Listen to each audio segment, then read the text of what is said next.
ಎಲ್ಲರಿಗೂ ಶರಣಾರ್ಥಿಗಳು. ದಿನಾಂಕ 27/4/2022ರಂದು ಪರಮ ಪೂಜ್ಯ ಶ್ರೀ ಗುರುಮಾಂತ ಸ್ವಾಮಿಗಳು ಚಿತ್ತರ್ಗಿ ಶ್ರೀ ವಿಜಯ ಮಹಾಂತೇಶ ಸಂಸ್ಥಾನ ಮಠ ಎಳಕಲ್ ಇವರ ಶುಭಾಶೀರ್ವಾದದೊಂದಿಗೆ ಶ್ರೀ ಶಂಭು ಹಿರೇಮಠ್ ಅಧ್ಯಕ್ಷರು ಪ್ರಥಮ ಇಂಟರ್ನ್ಯಾಷನಲ್ ಸ್ಕೂಲ್ ಬೆಂಗಳೂರು ಇವರ ಸಹಯೋಗದೊಂದಿಗೆ ನಾವು ಅಂತರ್ಜಾಲ ಉಪನ್ಯಾಸ ಮಾಲಿಕೆಯನ್ನ ಪ್ರಾರಂಭ ಮಾಡಿದ್ದೆವು. ಇದು 125ನೆಯ ಕಾರ್ಯಕ್ರಮ.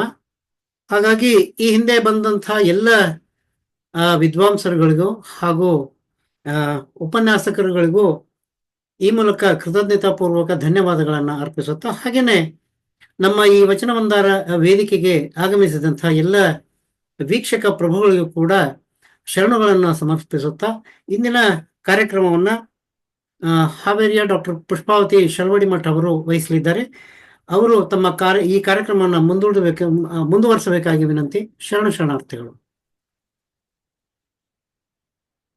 ಓಂ ಶ್ರೀ ಗುರು ಬಸವಲಿಂಗಾಯ ನಮಃ. ಜಗವ ಸುತ್ತಿಪ್ಪುದು ನಿನ್ನ ಮಾಯೆಯ, ನಿನ್ನ ಸುತ್ತಿಪ್ಪುದು ಎನ್ನ ಮನ ನೋಡಯ್ಯ. ನೀನು ಜಗಕ್ಕೆ ಬಲ್ಲಿದನು, ಆನು ನಿನಗೆ ಬಲ್ಲಿದನು ಕಂಡಯ್ಯ. ಕರಿಯು ಕನ್ನಡಿಯೊಳು ಅಡಗಿದಂತಯ್ಯ, ಎನ್ನೊಳಗೆ ನೀನಡಗಿದೆ ಕೂಡಲ ಸಂಗಮ ದೇವ. ಎಲ್ಲರಿಗೂ ಶರಣಾರ್ಥಿಗಳು. ವಚನ ಸಾಹಿತ್ಯ, ಸಂಸ್ಕೃತಿ ಮತ್ತು ತತ್ವಗಳ ಚಿಂತನಾ ವೇದಿಕೆ ವಚನ ಮಂದಾರ ವೇದಿಕೆಯು ಇದೀಗ ವಚನ ಸಾಹಿತ್ಯ ಮಂದಾರ ಫೌಂಡೇಶನ್ ಆಗಿ ವಿಕಾಸವಾಗಿದೆ. ಇದಕ್ಕೆ ಶ್ರಮ ವಹಿಸಿದಂತಹ ಎಲ್ಲರಿಗೂ ಕೂಡ ಹೃತ್ಪೂರ್ವಕವಾದಂತಹ ಅಭಿನಂದನೆಗಳನ್ನ ಸಲ್ಲಿಸ್ತಾ, ವಚನ ಸಾಹಿತ್ಯ ಮಂದಾರ ಫೌಂಡೇಶನ್ ಶ್ರೀ ಶಂಭು ಹಿರೇಮಠ್ ಅಧ್ಯಕ್ಷರು ಪ್ರಥಮ ಇಂಟರ್ನ್ಯಾಷನಲ್ ಸ್ಕೂಲ್ ಬೆಂಗಳೂರು ಇವರ ಸಹಯೋಗದಲ್ಲಿ ಇಂದು 125ನೇ ಅಂತರ್ಜಾಲ ವಚನ ಸಾಹಿತ್ಯ ಉಪನ್ಯಾಸ ಮಾಲಿಕೆ ಆಯೋಜಿಸಲ್ಪಟ್ಟಿದೆ. ಕಾರ್ಯಕ್ರಮದಲ್ಲಿ ಪಾಲ್ಗೊಂಡ ಸರ್ವ ಶರಣಬಳಗಕ್ಕೂ ಈ ಕಾರ್ಯಕ್ರಮಕ್ಕೆ ಹೃತ್ಪೂರ್ವಕವಾದಂತಹ ಸ್ವಾಗತವನ್ನ ಬಯಸುತ್ತಾ, ಇವತ್ತಿನ ಈ ಒಂದು ಕಾರ್ಯಕ್ರಮವನ್ನ ನಾವು ವಚನ ಪ್ರಾರ್ಥನೆಯೊಂದಿಗೆ ಪ್ರಾರಂಭಿಸೋಣ. ವಚನ ಪ್ರಾರ್ಥನೆಗಾಗಿ ಮೊದಲು ಕುಮಾರ್ ಧನುಷ್ KR ತುಮಕೂರಿನಿಂದ ತಾವು ವಚನ ಪ್ರಾರ್ಥನೆಯನ್ನ ನೆರವೇರಿಸಿ, ತದನಂತರ ಶ್ರೀಮತಿ ದೀಪಾ ಕುಲಕರ್ಣಿ ಧಾರವಾಡ ಇವರು ವಚನ ಪ್ರಾರ್ಥನೆಯನ್ನ ಇರುವರು ಕೂಡ ನಡೆಸ್ಕೊಡ್ಬೇಕು ಅಂತ ನಾವು ತಮ್ಮಲ್ಲಿ ವಿನಂತಿಯನ್ನ ಮಾಡ್ಕೊಳ್ತಾ ಇದ್ದೇವೆ. ಪ್ರಥಮದಲ್ಲಿ ಕುಮಾರ್ ಧನುಷ್ KR ತುಮಕೂರು ಇವರು ವಚನ ಪ್ರಾರ್ಥನೆಯನ್ನ ನೆರವೇರಿಸ್ಕೊಡ್ಬೇಕು ಅಂತ ಕೇಳ್ಕೊಳ್ತಾ ಇದ್ದೇನೆ. ನಮಸ್ಕಾರಗಳು. ನನ್ನ ಹೆಸರು ಧನುಷ್ KR. ನಾನು ಶ್ರೀ ಸಿದ್ಧಗಂಗಾ ಮಠದಿಂದ ಇಂದು ನಿಮ್ಮ ಮುಂದೆ ಪ್ರಾರ್ಥನೆ ಮಾಡುತ್ತಿದ್ದೇನೆ. ಆರಂಭ ಮಾಡುವೆ, ಆರಂಭ ಮಾಡುವೆ, ಗುರು ಪೂಜೆಗೆಂದು ವ್ಯವಹಾರ ಮಾಡುವೆ, ಲಿಂಗಾರ್ಚನೆಗೆಂದು ಪರಸೇವೆ ಮಾಡುವೆ ನಯ್ಯ, ಜಂಗಮ ದಾಸೋಹಕ್ಕೆಂದು ಆರಂಭ ಮಾಡುವೆ.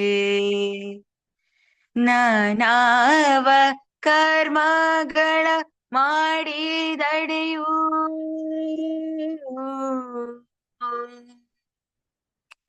ನಾನಾವ ಕರ್ಮಗಳ ಮಾಡಿದಡೆಯೂ, ಆ ಕರ್ಮ ಫಲ ಭೋಗ ನೀ ಕೊಡುವೆ ಎಂಬುದ ನಾನು ಬಲ್ಲೆನು, ನಾನು ಬಲ್ಲೆನು. ನೀ ಕೊಟ್ಟ ದ್ರವ್ಯವ ನಿಮಗಲ್ಲದೆ ಮತ್ತೊಂದ ಕ್ರಿಯೆ ಮಾಡೆನು, ನಿಮ್ಮ ಸೊಮ್ಮ ನಿಮಗೆ ಸವಿಸುವೆನು, ನಿಮ್ಮಾಣೆ ಕೂಡಲ ಸಂಗಮ ದೇವಾ. ಆರಂಭ ಮಾಡುವೆ ಗುರು ಪೂಜೆಗೆಂದು ವ್ಯವಹಾರ ಮಾಡುವೆ, ಲಿಂಗಾರ್ಚನೆಗೆಂದು ಪರಸೇವೆ ಮಾಡುವೆ ನಯ್ಯ, ಜಂಗಮ ದಾಸೋಹಕ್ಕೆಂದು ಆರಂಭ ಮಾಡುವೆ. ಧನ್ಯವಾದಗಳು. ನನಗೆ ಈ ಅವಕಾಶ ಮಾಡಿಕೊಟ್ಟ ಎಲ್ಲರಿಗೂ ತುಂಬ ಹೃದಯದ ಧನ್ಯವಾದಗಳು. ಮತ್ತೊಮ್ಮೆ ಶರಣಾರ್ಥಿ. ನೀವು ಅತ್ಯಂತ ಸುಶ್ರಾವಾಗಿ ಪ್ರಾರ್ಥನೆಯನ್ನ ಮಾಡಿದಿರಿ ಧನುಷ್. ನಿಮ್ಗೂ ಕೂಡ ಅನಂತ ವಂದನೆಗಳನ್ನ ವೇದಿಕೆ ಪರವಾಗಿ ಸಲ್ಲಿಸ್ತಾ ಇದ್ದೇವೆ. ಧನ್ಯವಾದಗಳು. ಎಲ್ಲರಿಗೂ ಶರಣಾರ್ಥಿ. ಕೇಳಿಸ್ತಾ ಇದೆ ಮೇಡಮ್? ಹಾ, ಕೇಳಿಸ್ತಾ ಇದೆ ಮೇಡಮ್. ಎಲ್ಲರಿಗೂ ಶರಣಾರ್ಥಿ. ಎಲ್ಲರಿಗೂ ಶುಭ ಸಂಜೆ. ಇಂದು ನಾನು ಅಲ್ಲಮ ಪ್ರಭುಗಳ ವಚನವನ್ನ ಹಾಡ್ತಾ ಇದ್ದೇನೆ.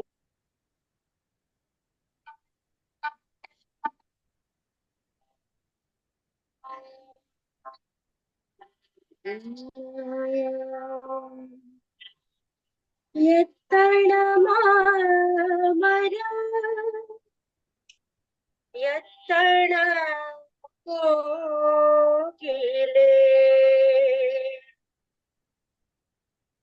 ಎತ್ತಣ ಮರ ಎತ್ತಣ ಕೋಗಿಲೆ ಎತ್ತಣಿತ ಸಂಬಂಧವೈಗ ಎತ್ತಣಿಂದ ಸಂಬಂಧವೈ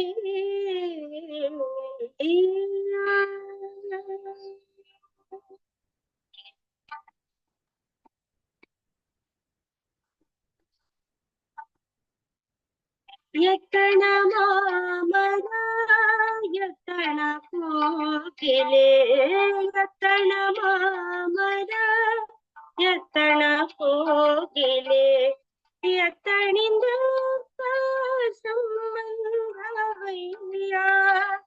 ಎತ್ತಣಿಂದ ಸಂಬಂಧವಯ್ಯ ಎತ್ತಣ ಮಾಮರ ಎತ್ತಣ ಕೋಗಿಲೆ ಎತ್ತಣ ಮಾಮರ ಎತ್ತಣ ಕೋಗಿಲೆ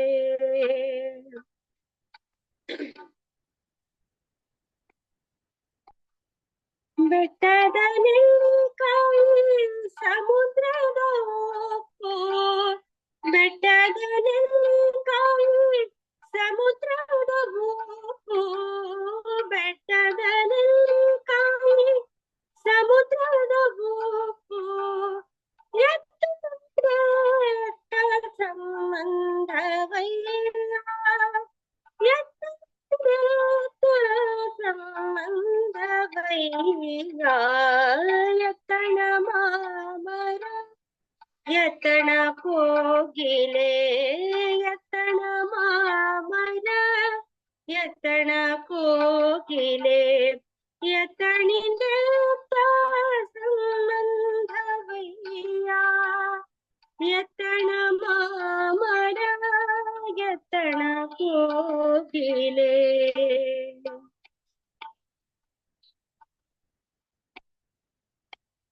ಗುಹೇಶ್ವರನಿಂದ ಕೋ ನಮಗೆಯೋ ಗುಹೇಶ್ವರನಿಂದ ಕೋ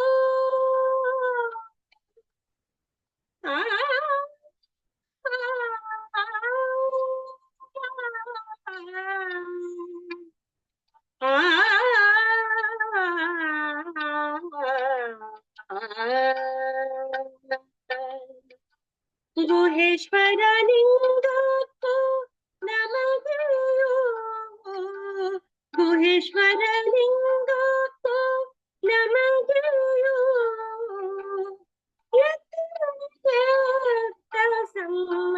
ಸಂಬಂಧವಯ್ಯ ಸಂಬಂಧವಯ್ಯ ಎತ್ತಣ ಮಾಮರ ಎತ್ತಣ ಕೋಗಿಲೆ ಎತ್ತಣ ಮಾಮರ ಎತ್ತಣ ಕೋಗಿಲೆ ಎತ್ತಣಿಂದ ಸಂಬಂಧವಯ್ಯ ಎತ್ತಣಿಂದ ಸಂಬಂಧವಯ್ಯ ಎತ್ತಣ ಮಾಮರ ಎತ್ತಣ ಕೋಗಿಲೆ ಎತ್ತಣ ಮಾಮರ ಎತ್ತಣ ಮಾಮರ ಎತ್ತಣ ಮಾಮರ ಎತ್ತಣ ಹೋಗಿರೆ.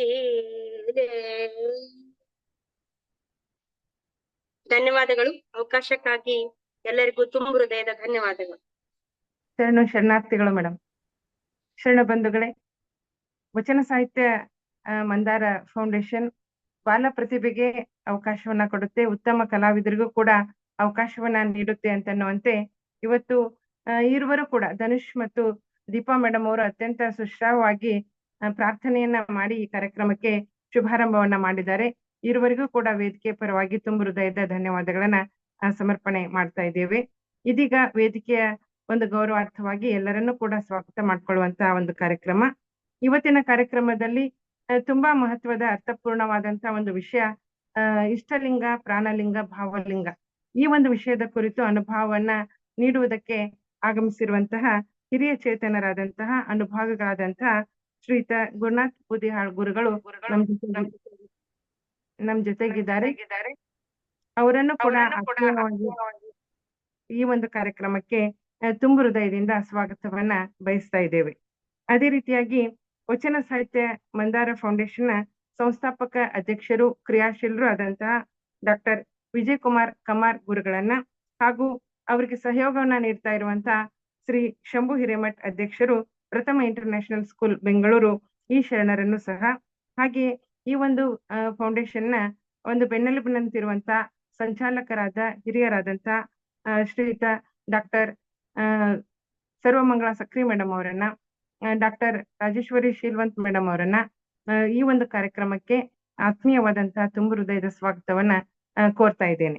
ಹಾಗೆ ಈ ಒಂದು ಕಾರ್ಯಕ್ರಮದಲ್ಲಿ ಉಪಸ್ಥಿತರಿರುವಂತಹ ಜೊತೆಗೆ ಯೂಟ್ಯೂಬ್ ನಲ್ಲಿ ಈ ಒಂದು ಕಾರ್ಯಕ್ರಮವನ್ನ ವೀಕ್ಷಿಸ್ತಾ ಇರುವಂತಹ ವೀಕ್ಷಕ ಪ್ರಭುಗಳಿಗೂ ಕೂಡ ಎಲ್ಲ ಶರಣ ತಂದೆ ತಾಯಿ ಬಂಧು ಬಳಗಕ್ಕೆ ಆತ್ಮೀಯವಾದಂತಹ ಸ್ವಾಗತವನ್ನ ನಾನು ಬಯಸ್ತಾ ಇದ್ದೇನೆ.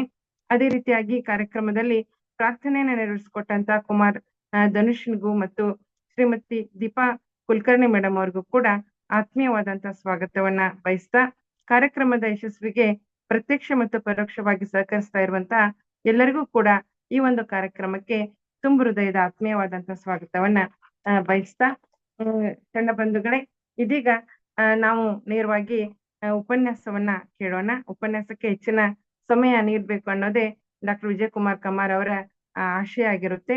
ಹಾಗಾಗಿ ಸಂಕ್ಷಿಪ್ತದಲ್ಲಿ ಅತಿಥಿಗಳ ಪರಿಚಯವನ್ನ ಮಾಡ್ಕೊಂಡು ನಾವು ಅನುಭವವನ್ನ ಕೇಳುವಂತದನ್ನ ಮಾಡ್ಕೊಳ್ಳೋಣ. ಅಂತರದೊಳಗಿದ್ದ ನಿರವಯ ಲಿಂಗವನ್ನ ಸಾವಯವ ಲಿಂಗವ ಮಾಡಿ ಶ್ರೀ ಗುರುಸ್ವಾಮಿ ಕರಸ್ಥಲಕ್ಕೆ ತಂದುಕೊಟ್ಟವನಾಗಿ ಆ ಇಷ್ಟಲಿಂಗವೇ ಅಂತರಂಗವನ್ನಾವರಿಸಿ ಅಂತರಂಗದ ಕರ್ಣಂಗಳೇ ಕಿರಣಗಳಾಗಿ ಬೆಳಗುವ ಚಿದಂಶವೇ ಪ್ರಾಣಲಿಂಗವು. ಆ ಮೂಲ ಚೈತನ್ಯವೇ ಭಾವಲಿಂಗವು. ಇದನ್ನರಿದು ನೋಡುವ ನೋಟ ಭಾವ ಪರಿಪೂರ್ಣವಾಗಿ ತಾನು ತಾನಾದಲ್ಲದೆ ಇದಿರಿಟ್ಟು ತೋರುವುದಿಲ್ಲವಾಗಿ ಅಖಂಡ ಪರಿಪೂರ್ಣವಪ್ಪ ನಿಜವೂ ತಾನೇ ಕೂಡಲ ಸಂಗಮ ದೇವ. ಬಸವಣ್ಣನವರ ಈ ಒಂದು ವಚನದಲ್ಲಿ ಇರುವ ಇಷ್ಟಲಿಂಗ, ಪ್ರಾಣಲಿಂಗ, ಭಾವಲಿಂಗದ ವಿಚಾರವನ್ನ ನಮ್ಮೆಲ್ಲರ ಅಂತರಂಗಕ್ಕೆ ಧಾರೆ ಏರಿತಾ ಇರುವಂತಹ ಇವತ್ತಿನ ಸಂಪನ್ಮೂಲ ವ್ಯಕ್ತಿಗಳಾಗಿರುವಂತಹ ಶ್ರೀಯುತ ಗುರುನಾಥ್ ಬೂದಿಹಾಳ್ ಶರಣರು ಮೂಲತಃ ತುಮಕೂರಿನ ನಿವಾಸಿಗಳಾಗಿದ್ದಾರೆ. ಇವರು ರೇಷ್ಮೆ ಇಲಾಖೆಯಲ್ಲಿ ರೇಷ್ಮೆ ನಿರೀಕ್ಷಕರಾಗಿ ಸೇವೆಯನ್ನ ಸಲ್ಲಿಸಿ ಇದೀಗ ವಿಶ್ರಾಂತ ಜೀವನವನ್ನ ನಡೆಸ್ತಾ ಇದ್ದಾರೆ. ಶ್ರೀಯುತರು ಸಣ್ಣ ಸಾಹಿತ್ಯ ಪರಿಷತ್ನಲ್ಲಿ ಕಾರ್ಯದರ್ಶಿಯಾಗಿ, ಥಿಯೋಸಫಿಕಲ್ ಸೊಸೈಟಿಯಲ್ಲಿ ಕಾರ್ಯದರ್ಶಿಗಳಾಗಿ, ಹಾಗೆ ಕರ್ನಾಟಕ ಥಿಯೋಸಫಿಕಲ್ ಫೆಡರೇಷನ್ ನಲ್ಲಿ ಕೌನ್ಸಿಲಿಂಗ್ ಮೆಂಬರ್ ಆಗಿ ಸೇವೆಯನ್ನ ಸಲ್ಲಿಸಿದ್ದಾರೆ. ಅದರ ಜೊತೆಗೆ ಲಿಂಗಾಯತ ಸಮಾಜದ ನಿರ್ದೇಶಕರಾಗಿ 15 ವರ್ಷ ಇವರು ಕಾರ್ಯವನ್ನ ನಿರ್ವಹಿಸಿದ್ದಾರೆ. ಇಂತಹ ಒಂದು ಅಗಾಧವಾದಂತಹ ಚೇತನ ನನಗೆ ಕುವೆಂಪು ಅವರ ಒಂದು ಮಾತು ನೆನಪು ಬರ್ತಾ ಇದೆ. ಮಾತು ನನ್ನ ಕಲೆ, ಮೌನ ನನ್ನ ನೆಲೆ ಅನ್ನುವಂತೆ ಮೌನದಲ್ಲಿ ಇದ್ಕೊಂಡೆ ಇಷ್ಟೊಂದು ಕೆಲಸವನ್ನ ಮಾಡಿದಂತ ಹಿರಿಯರಾದಂತಹ ಶ್ರೀಯುತ ಗುರುನಾಥ್ ಬೂದಿಹಾಳ್ ಸರ್ ಅವರು ಇವತ್ತು ತಮ್ಮ ಅನುಭವವನ್ನ ನಮ್ಮೆಲ್ಲರ ಅಂತರಂಗಕ್ಕೆ ಧಾರೆ ಇರಬೇಕು ಅಂತ ಕೇಳ್ಕೊಳ್ತಾ, ಸರ್ ಈಗ ಈ ವೇದಿಕೆಯನ್ನ ತಮಗೆ ನಾವು ಬಿಟ್ಕೊಡ್ತಾ ಇದ್ದೇವೆ. ತಮ್ಮ ಅನುಭವವನ್ನ ತಾವು ಪ್ರಾರಂಭಿಸ್ಬೇಕು ಅಂತ ತಮ್ಮಲ್ಲಿ ವಿನಂತಿಯನ್ನ ಮಾಡ್ಕೊಳ್ತಾ ಇದ್ದೇವೆ.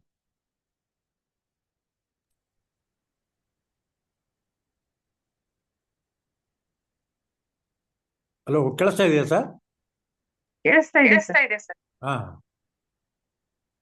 ಕಾಯದೊಳಗುರು ಲಿಂಗ ಜಂಗಮವಾದ ಆಯತವನೆರಿಯಲಿಕೆ ಸುಲಭೋಪಾಯದಿಂದೆದುರಿಟ್ಟು ಬಾಯ ಸ್ಥಳಕ್ಕೆ ಕುರುವಾಗಿ ದಾಯದೋರಿ ಸಮಸ್ತ ಭಕ್ತನೀ ಕಾಯವನ ಪಾವನವ ಮಾಡಿದ ರಾಯಪೂರ್ವಾಚಾರಿ ಸಂಗನ ಬಸವಣ್ಣಂಗೆ ಶರಣಾರ್ಥಿ. ಪ್ರಥಮಂತು ಬಸವಣ್ಣ, ದ್ವಿತೀಯಂತು ಲಿಂಗ, ತೃತೀಯಂತು ತತ್ವ ಬ್ರಹ್ಮಾಂಡವೆಲ್ಲ ಅಕಳಂಕ ಗುಣನಿಧಿ ಚಿದಾನಂದ ಬಸವಂಗೆ ಬಕ್ಕುತ್ತನಾದನೈ ಯೋಗಿನಾಥ. ಓಂ ಶ್ರೀ ಗುರು ಬಸವಲಿಂಗಾಯ ನಮಃ. ಬಸವಾದಿ ಶರಣರನ್ನ, ಪ್ರಪಂಚದ ಎಲ್ಲ ದಾರ್ಶನಿಕರು ಸಂತರನ್ನು ರನ್ಮನದಲ್ಲಿ ಧ್ಯಾನಿಸುತ್ತಾ, ಆತ್ಮೀಯ ಶರಣು ಬಂಧುಗಳೇ, ಶಂಭು ಹಿರೇಮಠ್ ಇಂಟರ್ನ್ಯಾಷನಲ್ ಸ್ಕೂಲ್, ಪ್ರಥಮ್ ಸ್ಕೂಲ್ ಬೆಂಗಳೂರು ಇವರು, ಹಾಗೂ ವಚನ ಮಂದಾರ ವೇದಿಕೆ ತುಮಕೂರಿನ ಒಂದು ಅಧ್ಯಕ್ಷರಾದಂಥ ವಿಜಯಕುಮಾರ್ ಕಮ್ಮಾರ್ ಸರ್, ಇವರು ಇಬ್ಬರು ಜಂಟಿಯಾಗಿ ಈ ಒಂದು ವಚನ ಉಪನ್ಯಾಸ ಮಾಲಿಕೆ ಸಾಪ್ತಾಹಿಕವಾಗಿ ಪ್ರತಿ ವಾರವೂ ನಡೀತಾ ಇದೆ. ಸೊ ಈ ವಾರ 125ನೇ ವಾರದ ಒಂದು ಉಪನ್ಯಾಸ ಕಾರ್ಯಕ್ರಮ. ಸೊ ಈ ಕಾರ್ಯಕ್ರಮಕ್ಕೆ ತಮ್ಮೆಲ್ಲರಿಗೂ ಅನಂತ ಅನಂತ ಶರಣಾರ್ಥಿಗಳನ್ನು ಸಮರ್ಪಿಸುತ್ತಾ, ಈಗ ಇವತ್ತಿನ ಒಂದು ಅನುಭವದ ವಿಚಾರ ಇಷ್ಟಲಿಂಗ, ಪ್ರಾಣಲಿಂಗ, ಭಾವಲಿಂಗ ಅನ್ನುವಂಥದ್ದು. ಮುಖ್ಯವಾಗಿ ಇಲ್ಲಿ ಶರಣರು ನಮಗೆ ಈ 3 ನೆಲೆಗಳಲ್ಲಿ ಲಿಂಗವನ್ನು ನಮಗೆ ಕೊಟ್ಟಿದ್ದಾರೆ. ಇಲ್ಲಿ ಲಿಂಗ ಅಂದ್ರೆ ಏನು? ಲಿಂಗ ಅಂದ್ರೆ ನಿತ್ಯ ನಿರಂಜನ ಪರಂಜ್ಯೋತಿ, ನಿರಾಕಾರ ನಿರವಯ ನಿರ್ಗುಣ ಆದಂತ ಆ ಪರವಸ್ತು, ಆ ಪರಶಿವನಿಗೆನೆ ನಾವು ಲಿಂಗ ಅಂತ ಕಳಿತಾ ಇದ್ವಿ. ಯಾಕೆಂದ್ರೆ ಲಿಂಗದಿಂದವೇ ಎಲ್ಲವೂ ಜಗದುತ್ಪತ್ತಿ, ಲಿಂಗೇ ಸರ್ವಕ್ಕೂ ಕಾರಣ. ಇಲ್ಲಿ ಲಿಂಗ ಅಂದ್ರೆ ನೋಡಿ, ಇದು ಹೇಗೆ ಅನ್ನೋದು ಮೂಲ ಉತ್ಪತ್ತಿ.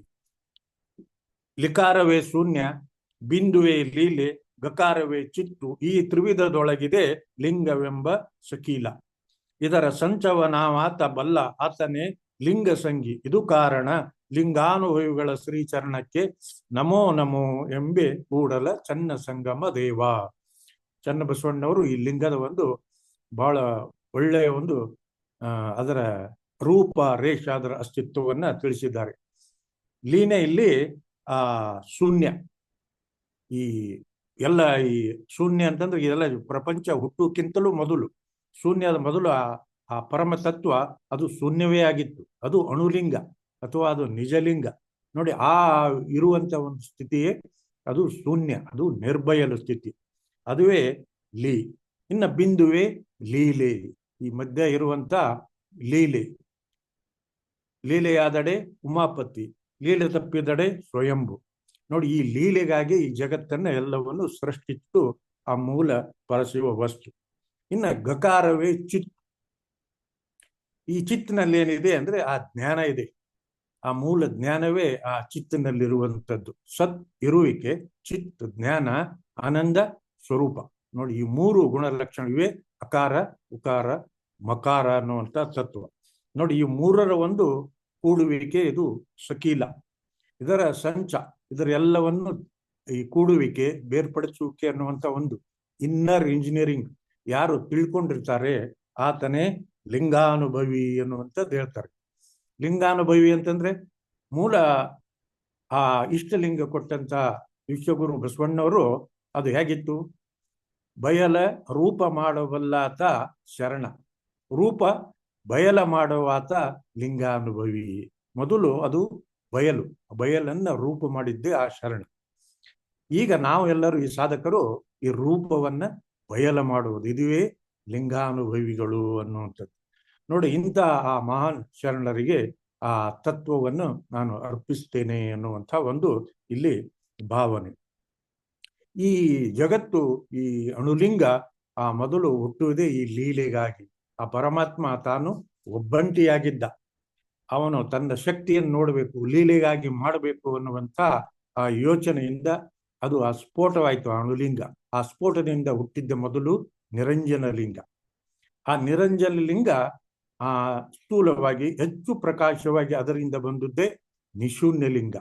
ಆ ನಿಶೂನ್ಯ ಲಿಂಗ ಮತ್ತೆ ಸ್ಥೂಲವಾಗಿ ಹೆಚ್ಚು ಪ್ರಕಾಶಿತವಾಗಿ ಅದರಿಂದ ಬಂದದ್ದೇ ನಿಷ್ಕಲ ಲಿಂಗ. ಈ 3 ಕೂಡ ಪೂರ್ತಿ ಬಯಲು ರೂಪ, ಇವು ನಿರಾಕಾರ. ಈ ನಿಷ್ಕಲ ಲಿಂಗದಿಂದ ಬಂದದ್ದೇ ಮಹಾಲಿಂಗ. ಈ ಮಹಾಲಿಂಗ ಅನ್ನೋದು ಈ ಇದು ದೃಶ್ಯ ಜಗತ್ತು, ಇದು ಕಾಣುವಂತ ಇದು ಪರಮಾತ್ಮನ ಒಂದು ಇದು ಪ್ರಕಟ ರೂಪ. ಸೊ ಈ ಮಹಾಲಿಂಗದಿಂದಲೇ ಆಕಾಶ ಹುಟ್ಟಿತ್ತು, ಆಕಾಶದಿಂದ ವಾಯು, ವಾಯುವಿನಿಂದ ಅಗ್ನಿ, ಅಗ್ನಿಯಿಂದ ಜಲ, ಜಲದಿಂದ ಭೂಮಿ, ಭೂಮಿಯಿಂದ ಸಕಲ ಚರಾಚರ ಜೀವರಾಶಿಗಳು ಉತ್ಪತ್ತಿ ಆಯಿತು ಅನ್ನುವಂಥದ್ದು ಹೇಳ್ತಾರೆ. ಆ ಮೊದಲೇ ಆ ಒಬ್ಬನೇ ಇದ್ದಂಥ ಆ ಪರಮಾತ್ಮ ಆ ಶೂನ್ಯ ಸ್ಥಿತಿ ಏನಾಯ್ತು, ಅವನು ಬೇಜಾರಾಗಿ ತನ್ನ ಒಂದು ಲೀಲೆ ಮಾಡಬೇಕು ಅನ್ನುವಂತ ಉದ್ದೇಶದಿಂದ ಇದನ್ನು ಮಾಡಿದ. ಇದು ತ್ರಿಗುಣಾತ್ಮಕ ಮಾಯೆಯಿಂದ ಇದನ್ನಾಯ್ತು. ಲೀಲೆ ಮಾಡಬೇಕಾದ್ರೆ ಈ ತ್ರಿಗುಣಾತ್ಮಕ ಈ ತ್ರಿಗುಣಗಳು ಇಲ್ಲದೆ ಇದ್ರೆ ಜಗತ್ತು ನಡೆಯಲ್ಲ. ಈ ಜಗತ್ತಿಗೆ ಮೂಲ ಆ ಮಾಯೆಯೊಳಗಿರುವ ಗುಣವೇ ಈ ತ್ರಿಗುಣಗಳು. ತಾಮಸ, ರಾಜಸ, ಸಾತ್ವಿಕ ಈ ಗುಣಗಳಿಂದಲೇ ಈ ಪ್ರಪಂಚದ ಎಲ್ಲ ಜೀವ ಜಗತ್ತಿನ ಚಟುವಟಿಕೆ ಕ್ರಿಯೆಗಳು ನಡೀತಾ ಇದ್ದೇವೆ.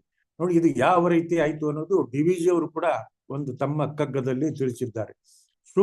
ಸುಮ್ಮನೊಬ್ಬನೇ ಒಂಟಿ ಇತ್ತಿವುದು ಬೇಸರ ಓಹುದು, ಒಮ್ಮೆನೋ ಕೋಟಿ ರೂಪದಲ್ಲಿ ನಾನೆಂದು ಒಮ್ಮ ನೆಳೆಸಿದನಂತೆ. ಆ ಎಳಸಿಕೆಯೇ ಮಾಯೆ, ನಮ್ಮಿರು ಮಾಯೆಯಲ್ಲಿ ಮಂಕುತಿಮ್ಮ. ನೋಡಿ, ಅವನು ಈ ರೀತಿ ಕೋಟಿ ರೂಪದಲ್ಲಿ ಹೊರಹೊಮ್ಮಿದ. ಈ ಜಗತ್ತಿನಲ್ಲಿ ಏನು ಕಾಣುತ್ತೆ ಎಲ್ಲವೂ ಕೂಡ ಆ ಪರಮಾತ್ಮನ ಸ್ವರೂಪವೇ. ಆ ಬೊಮ್ಮನಿಗೆ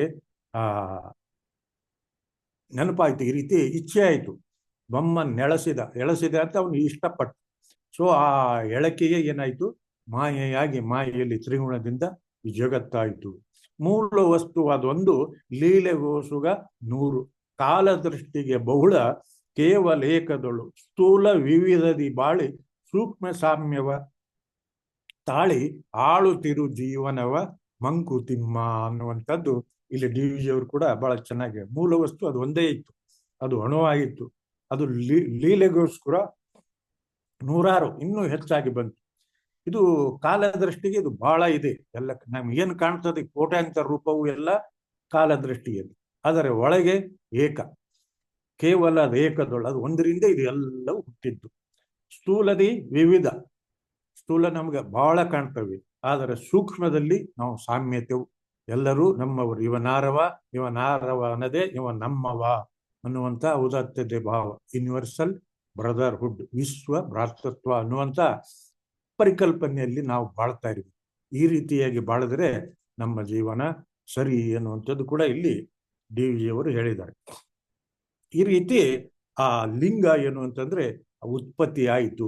ಈ ಲಿಂಗವನ್ನು ಶರಣರು ನಮಗೆ 3 ರೀತಿಯಲ್ಲಿ ಇಲ್ಲಿ ಕೊಟ್ಟು ಆ ನಮ್ಮ 3 ದೇಹಗಳಿಗೆ ಏನು ಶುಚಿಗಾಗಿ ಅವುಗಳನ್ನು ಕೊಟ್ಟರು.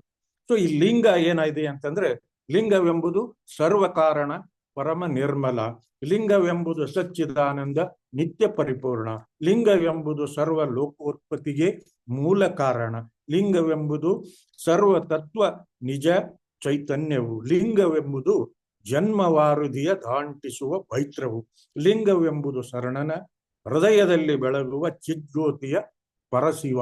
ನೋಡ, ಆ ಪರಶಿವ ಅಂದ್ರೆ ನಿರಂಜನ ಲಿಂಗ, ಪರಮಾತ್ಮ ಅಂದ್ರೆ ಮಾಲಿಂಗ. ಸೊ ಆ ಪರಶಿವನ ಒಂದು ಚಿದಾಂಶವೇ ಈ ಲಿಂಗ. ಈ ಲಿಂಗ ಏನು ಅಂದ್ರೆ ಜನ್ಮವಾರಿದಿಯ ದಾಂಟಿಸುವ ಪೈತ್ರ. ಇದೇ ಭವಸಾಗರ, ಈ ಭವಸಾಗರವ ದಾಟುವ ಅದು ಹಡಗು ಇದ್ದಾಗೆ ಅಂತ ಈ ಲಿಂಗ.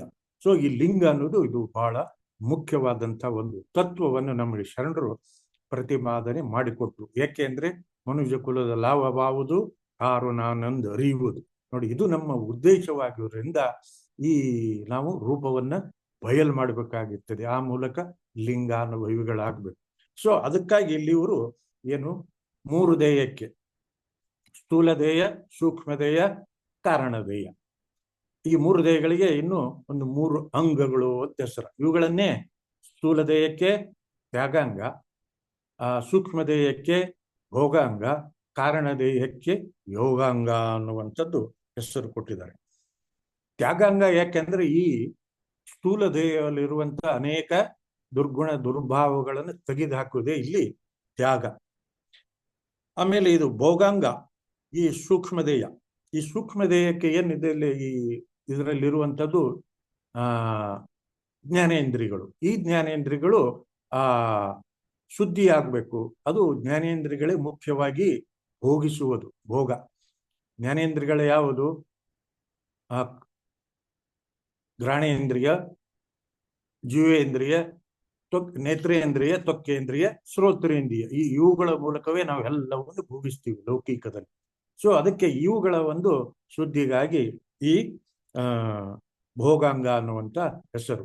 ಈ ಭೋಗಾಂಗ ಮುಂದೆ ಆ ಯೋಗಾಂಗದ ಮೂಲಕ ಇಲ್ಲಿ ಶುದ್ಧಿ ಆದಾಗ ಮತ್ತೆ ಯೋಗಾಂಗವೇ ಇದು ಕಾರಣ ಶರೀರ ಅಂತದ್ದು ಹೇಳ್ತಾರೆ.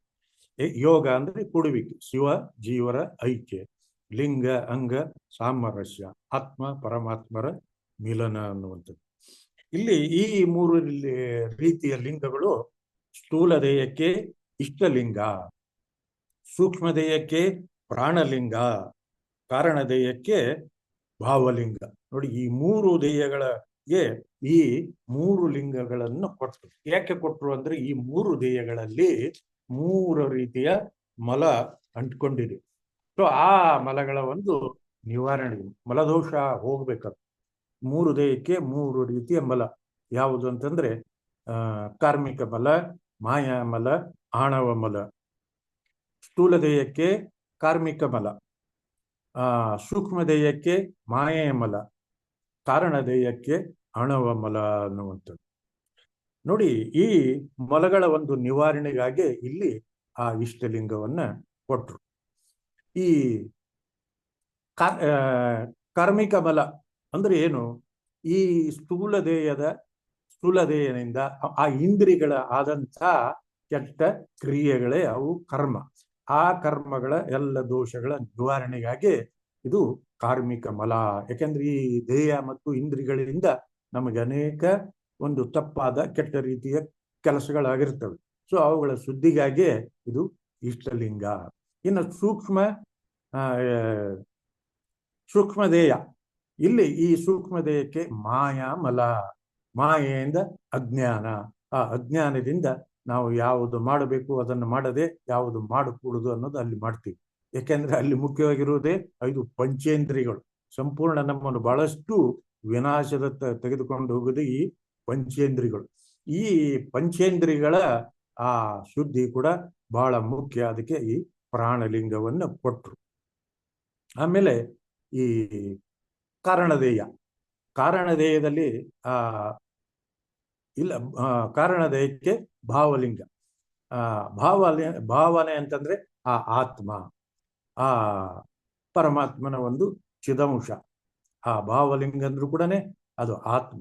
ಆ ಕಾರಣದೇಹದ ಒಂದು ಶುದ್ಧಿಗಾಗಿ ಈ ಆತ್ಮತತ್ವ ಅದು ಶುದ್ಧಿನೇ ಇರುತ್ತೆ. ಅದು ಮೂಲತಃ ಅದರಲ್ಲಿರುವಂತ ಮಾಯೆಯನ್ನ ಕಳಚೋದು ಒಂದೇ ಅಲ್ಲಿ ಶುದ್ಧಿ ಕೆಲಸ ಆಗತ್ತೆ. ಆಮೇಲೆ ಈ 3 ದೇಹಗಳು ಈ 6 ತತ್ವಗಳಿಂದ ಅಳವಟ್ಟಿರ್ತದೆ ನೋಡಿ. ಅವುಗಳ ಶುದ್ಧಿ ಕೂಡ ಬಹಳ ಮುಖ್ಯ. ಇಲ್ಲಿ ಸ್ಥೂಲ ದೇಹಕ್ಕೆ ಯಾವುದು? ಪೃಥ್ವಿ ಜಲತತ್ವದ ಶುದ್ಧಿ ಆಗುವುದು. ಸೂಕ್ಷ್ಮ ದೇಹಕ್ಕೆ ಅಗ್ನಿ ವಾಯುವಿನ ಶುದ್ಧಿ. ಕಾರಣ ದೇಹಕ್ಕೆ ಆಕಾಶ ಆತ್ಮತತ್ವದ ಶುದ್ಧಿ. ನೋಡಿ, ಈ 3 ಅಂಗಕ್ಕೆ ಆ ಶುದ್ಧಿಯ ಕ್ರಿಯೆ ಇಲ್ಲಿ ನಮಗೆ ನಡಿಬೇಕಾಗತ್ತೆ. ಅದಕ್ಕೆ ಇದು ಈ ಒಂದು ಇಷ್ಟಲಿಂಗ ಅನ್ನುವಂಥದ್ದನ್ನು ಕೊಟ್ಟರು. ಈ ಇಷ್ಟಲಿಂಗ ಅಂದ್ರೆ ಏನು? ನಮ್ಮ ಹೃದಯದಲ್ಲಿರುವ ಬೆಳಕದು, ಚಿದಂಶದ, ಅದು ಚಿನ್ನಾದ ಚಿದ್ಬಿಂದುವಿನ ಚಿತ್ತಕಳೆಯ ರೂಪವೇ, ಅದು ಪರಮಾತ್ಮನ ರೂಪವೇ, ಸಾಕಾರ ಲಿಂಗ. ಅದಕ್ಕಾಗಿ ಇದನ್ನು ನಮಗೆ ಅದು ಕೊಟ್ಟರು. ಅದನ್ನು ಅಕ್ಕಮದೇವರು ಹೇಳ್ತಾರೆ ನೋಡಿ, ಈ ಲಿಂಗ ಏಕೆ, ನಮ್ಮ ಸಾಧನೆ ಏನಕ್ಕೆ, ನಾವು ಯಾಕೆ ಲಿಂಗ ಅಂಗ ಸಾಮರಸ್ಯವನ್ನು ಪಡಿಬೇಕು ಅನ್ನುವಂಥದ್ದು. ಎಲ್ಲವನ್ನರಿದು ಫಲವೇನು, ತನ್ನ ತಾನರಿಯಬೇಕಲ್ಲದೆ ಅರಿವು ತನ್ನಲ್ಲಿ ಸಯವಾಗಿರಲು ಅನ್ಯರಲ್ಲಿ ಕೇಳಲುಂಟೆ. ನೋಡಿ, ನಮ್ಮ ಮೂಲ ಉದ್ದೇಶ ಏನಿದೆ? ನಾನನ್ನು ಅರಿಯುವುದು. ನೀನು ಏನು ಅರಿದ್ರೂ ಬೇರೆ ಪ್ರಯೋಜನವಿಲ್ಲ. ನೀನು ಅರಿಯುವುದೇ ಮುಖ್ಯ. ತನ್ನ ತಾನಾರೊಂದರಿದಡೆ ತಾನೇ ದೇವನೋಡ ಅಪ್ರಮಾಣ ಕೂಡಲ ಸಂಗಮ ದೇವ ಅನ್ನುವಂಥದ್ದು ಹೇಳ್ತಾರೆ. ಇಲ್ಲಿ ಲಿಂಗವನ್ನು ತನ್ನನ್ನು ಅರಿಯುವುದು ಅಂತ, ಈ ನಮ್ಮ ಪ್ರಪಂಚದಲ್ಲಿ ಒಟ್ಟು ಇರುವಂಥದ್ದು 64 ವಿದ್ಯೆಗಳಲ್ಲಿ. ಅದರಲ್ಲಿ ಇದೊಂದು ಲಿಂಗವಿದ್ಯೆ, ಆತ್ಮವಿದ್ಯೆ ಒಂದು, ಪರಾವಿದ್ಯೆ ಅಂತ ಕೂಡ ಹೇಳ್ತಾರೆ. ಇದನ್ನು ಬಿಟ್ರೆ ಮಿಕ್ಕಿದ್ದೆಷ್ಟು 63 ವಿದ್ಯೆಗಳು. ಈ 60 ಇದನ್ನು ಬಿಟ್ಟು ನೀವು 63 ಕೂಡ ಕಲಿತರೆ ಏನು ಪ್ರಯೋಜನ ಇಲ್ಲ. ಅದಕ್ಕಾಗಿ ನೀವು ಏನ್ ಮಾಡಬೇಕು, ಈ ಒಂದು ವಿದ್ಯೆಯನ್ನು ಕಲಿತರೆ, ಈ ಲಿಂಗ ವಿದ್ಯೆಯನ್ನು ನೀನು ಕಲ್ತ್ಕೊಂಡ್ರೆ ಎಲ್ಲ 64 ವಿದ್ಯೆಯನ್ನ ಕಲಿತ ಹಾಗೆ. ಅದಕ್ಕೆ ಎಲ್ಲವನ್ನು ಅರಿದು ಫಲವಿಲ್ಲ, ನಿನ್ನನ್ನು ನೀನು ಅರಿ. ಅಷ್ಟೇ ಅಲ್ಲ, ಆ ಅರಿವು ಅನ್ನೋದು ಎಲ್ಲಿದೆ? ನಮ್ಮ ಆಂತರ್ಯದಲ್ಲಿದೆ, ಅದು ಬಾಯದಲ್ಲಿ ಎಲ್ಲಿಯೂ ಅಲ್ಲ. ನಾನು ಅರಿದರೆ ಆ ಪರಮಾತ್ಮನನ್ನು ಕಂಡ ಹಾಗೆ. ಪರಮಾತ್ಮ ಎಲ್ಲಿದ್ದಾನೆ? ನಮ್ಮ ಹೃದಯದ ಒಂದು ಕಮಲದ ಆ ನಿರಾಕಾರ ನಿರಂಜನ ಸ್ವರೂಪನಾಗಿ ನಮ್ಮಲ್ಲೇ ಇರ್ತಾನೆ ಹೊರತು ಬಾಹ್ಯದಲ್ಲಿ ಇಲ್ಲ. ನಾವು ಪರಮಾತ್ಮನ ಹುಡುಕುದು ಈ ಲಿಂಗಾಂಗ ಸಾಮರಸ್ಯದ ಮೂಲಕ ಅಂತರ್ಗತವಾಗಿರುವ ನಮ್ಮಲ್ಲೇ ಹುಡುಕ್ಬೇಕೆ ಹೊರತದು ಬಾಹ್ಯದಲ್ಲಿ ಅಲ್ಲ ಅನ್ನುವಂಥದ್ದು ಹೇಳ್ತಾರೆ. ಹಾಗೆ ಪ್ರಭುದೇವರು ಲಿಂಗವನ್ನರಿಯದೆ ಏನನ್ನರಿದಡಿಯೂ ಫಲವಿಲ್ಲ, ಲಿಂಗವನ್ನರಿದ ಬಳಿಕ ಮತ್ತನ್ನೇನರಿದಡಿಯೂ ಫಲವಿಲ್ಲ. ಸರ್ವ ಕಾರಣ ಲಿಂಗವೇ ಆಗಿ ಲಿಂಗವನ್ನೇ ಅರಿದರಿದು ಆ ಲಿಂಗ ಸಂಘವನ್ನೇ ಮಾಡಿ ಆ ಸಂಘ ಸುಖದೊಳು ಓಲಾಡುವೆ ಗುಹೇಶ್ವರ. ನೋಡಿ, ಲಿಂಗನ ಅರಿದರಿದು ಅಂತ ಹೇಳಿದ್ದಾರೆ. ಇದು ಲಿಂಗ ಹೇಗಿದ್ರೆ ಅಗೋಚರ, ಅಪ್ರಮಾಣ, ಅಪ್ರತಿಮ, ಅಗ್ರಾಹ್ಯ, ಅಚಿಂತ್ಯ. ನೀವು ಎಷ್ಟರಿದ್ರೂ ಅದು ಕಡಿಮೆನೆ. ಅದು ಮಾತು ಮನಗಳಿಂದ ಅದು ವಚನಕ್ಕೆ ವಿಷಯಂ ಅಲ್ಲೆಂದು, ಅದು ಮಾನಸಕ್ಕೆ ಗೋಚರ ಒಲ್ಲೆಂದು. ಆ ಒಂದು ನೆಲೆಯಿರುವಂತ ಅದ್ಭುತ ಯಾವುದಿದು? ಈ ಲಿಂಗ ತತ್ವ.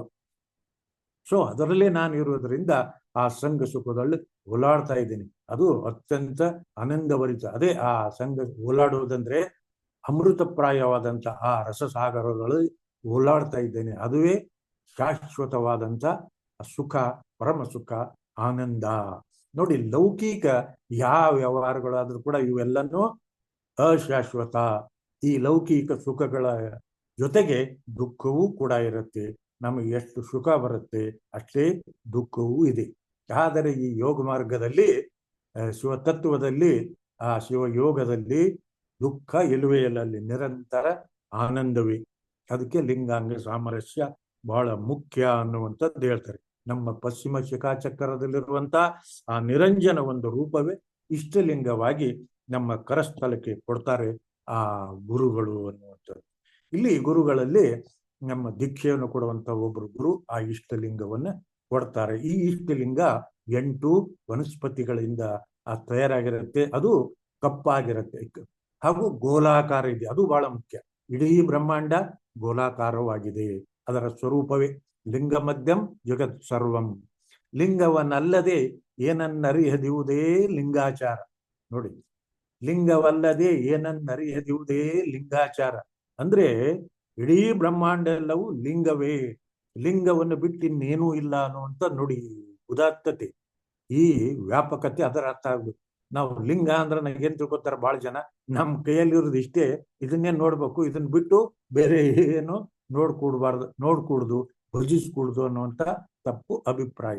ಹಾಗಲ್ಲ, ಲಿಂಗವನ್ನು ನೀನು ಭಜಿಸಿದರೆ, ಪೂಜಿಸಿದರೆ ಎಲ್ಲ ಇಡೀ ಬ್ರಹ್ಮಾಂಡವನ್ನು ಅದರೊಳಗೆ ಅಡಗಿದೆ ಅಂತದ್ದು ಈ ಒಂದು ಭಾವನೆಗಾಗಿ ಇಷ್ಟಲಿಂಗವನ್ನು ಕೊಟ್ಟರು.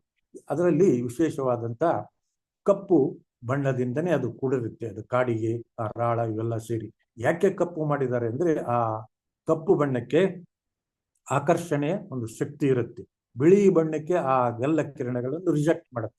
ಸೊ ಇಲ್ಲಿ ಈ ಕಪ್ಪು ಬಣ್ಣದಿಂದ ಆ ಬರುವಂತ ಆ ಪರಮಾತ್ಮನ ಒಂದು ಕಿರಣಗಳು, ಒಂದು ಪಾಸಿಟಿವ್ ಆ ವೈಬ್ರೇಷನ್ಗಳ ಮೂಲಕ ನಾವು ಧ್ಯಾನದಲ್ಲಿದ್ದಾಗ ಯೋಗದಲ್ಲಿ ಆ ಮೂಲಕ ಬಂದು ಆ ಲಿಂಗದಿಂದ ಮತ್ತೆ ನಮ್ಮ ಕಣ್ಣುದಿಂದ ಹೃದಯದಿಂದ ಲಿಂಗ, ಹೀಗೆ ಒಂದು ಸೈಕಲ್ ಏರ್ಪಡುತ್ತೆ. ಅದು ತ್ರಾಟಕ ಯೋಗ, ದೃಷ್ಟಿ ಯೋಗದಲ್ಲಿ ನೋಡಿ. ಈ ಮೂಲಕ ನಮ್ಮಲ್ಲಿ ಆ ಹೊರಗಿನ ಆ ಪರಮಾತ್ಮನ ಒಂದು ದಿವ್ಯ ಚೇತನಾ ಶಕ್ತಿ ಏನಿದೆ ಎಲ್ಲೆಲ್ಲೂ ಹೆಬ್ಬಿದೆ. ಅದು ಪ್ರತಿ ಅಣುವಿನಲ್ಲಿ ಚಲಿಸುತ್ತಿರುವ ಗುಪ್ತ ಚೇತನವೇ, ಪ್ರತಿ ಪ್ರಾಣಿಯಲ್ಲಿ ಬೆಳಗುತ್ತಿರುವಂತ ಗುಪ್ತ ಪ್ರೇಮವೇ, ಎಲ್ಲರನ್ನೂ ಒಂದನ್ನಾಗಿಸಿರುವ ಗುಪ್ತ ಪ್ರೇಮವೇ. ನೋಡಿ, ಇಂಥ ವ್ಯಾಪಕತೆ ಇರುವಂತ ಆ ಲಿಂಗ ತತ್ವ, ಆ ನಿರಂಜನ ಲಿಂಗದ ಒಂದು ವ್ಯಾಪಕತೆ ಎಲ್ಲೆಲ್ಲೂ ಹರಡಿರ್ತದೆ. ಆ ಎಲ್ಲ ಕಡೆಯಿಂದ ನಮಗೆ ಆ ಲಿಂಗದ ಮೂಲಕ ಅದ್ಭುತವಾದಂತ ಒಂದು ತತ್ವಗಳು, ಒಂದು ನೀತಿಗಳು ಮತ್ತೆ ನಮ್ಮ ಶಕ್ತಿಗಳು ಆ ಕಿರಣದ ರೂಪದಲ್ಲಿ ಬಂದು ಅವು ಲಿಂಗದಿಂದ ಮತ್ತೆ ನಮ್ಮ ಕಣ್ಣದಿಂದ ಇಡೀ ದೇಹವಾದಾಗ ಅದು ಆವರಿಸಿದಾಗ ಇಡೀ ದೇಹವು ಏನಾಗತ್ತೆ, ಸರ್ವಾಂಗ ಲಿಂಗಮಯ ಅಂತದ್ದು ಇಲ್ಲಾಗತ್ತೆ. ಸೊ ಹೀಗೆ ಇದು ಈ ಇಷ್ಟಲಿಂಗ ಅಂದ್ರೆ ನಾವು ಬಹಳ ಇಷ್ಟಪಟ್ಟು ಮಾಡುವಂಥದ್ದು, ಯಾವುದೇ ಕಾರಣಕ್ಕೆ ಕಷ್ಟವಿಲ್ಲದೆ ಮಾಡುವುದು. ಇದು ನಿರಂತರ ಅದಕ್ಕೆ ಉತ್ಸಾಹ ಇರಬೇಕು. ಇಷ್ಟ ಅಂದ್ರೆ ಉತ್ಸಾಹ, ಹುಮ್ಮಸ್ಸಿನಿಂದ ಮಾಡೋದಕ್ಕೆ ಅದಕ್ಕೆ ಇಷ್ಟಲಿಂಗ ಎನ್ನುವಂಥದ್ದು ಹೇಳ್ತಾರೆ. ಇಲ್ಲಿ ಮುಖ್ಯವಾಗಿ ಇಷ್ಟಲಿಂಗ ಈ ದೇಹದ ಒಂದು ಈ ಸ್ಥೂಲ ದೇಹ ಅಥವಾ ತ್ಯಾಗಾಂಗದ ಒಂದು ಶುದ್ಧಿ. ಇದು ಈ ದೇಹ, ಈ ಸ್ಥೂಲ ದೇಹ ಏನಾಗಿದೆ, ಪ್ರತ್ಯುತತ್ವದಿಂದ ಇದು ಕೂಡಿದಂಥದ್ದು. ಈ ಸ್ಥೂಲ ದೇಹದಲ್ಲಿ ಇಲ್ಲಿ ಕರ್ಮೇಂದ್ರಿಯಗಳನ್ನು ಹೇಳ್ತಾರೆ. ಈ ಯಾವುದು ಸ್ಥೂಲ ದೇಹ ಅಥವಾ ತ್ಯಾಗಾಂಗದ ಶುದ್ಧೀಕರಣ ಅಂದ್ರೆ ಇಲ್ಲಿ 2 ತತ್ವ, ಒಂದು ಪೃಥ್ವಿ ಜಲತತ್ವದ ಒಂದು ಶುದ್ಧಿ. ಸೊ ಈ 2 ತತ್ವಗಳ ಶುದ್ಧಿಗಾಗಿ ಪ್ರತ್ಯುತತ್ವದಿಂದ ಆದಂಥದ್ದು 5 ಕರ್ಮೇಂದ್ರಿಯಗಳು. ಆ ಕರ್ಮೇಂದ್ರಿಯಗಳ ಒಳಗಿರುವಂತ ಇದು ಜಲತತ್ವ, ಇವುಗಳ ಶುದ್ಧಿ ಅಲ್ಲಿ ನಡೆಯುತ್ತೆ. ಮುಖ್ಯವಾಗಿ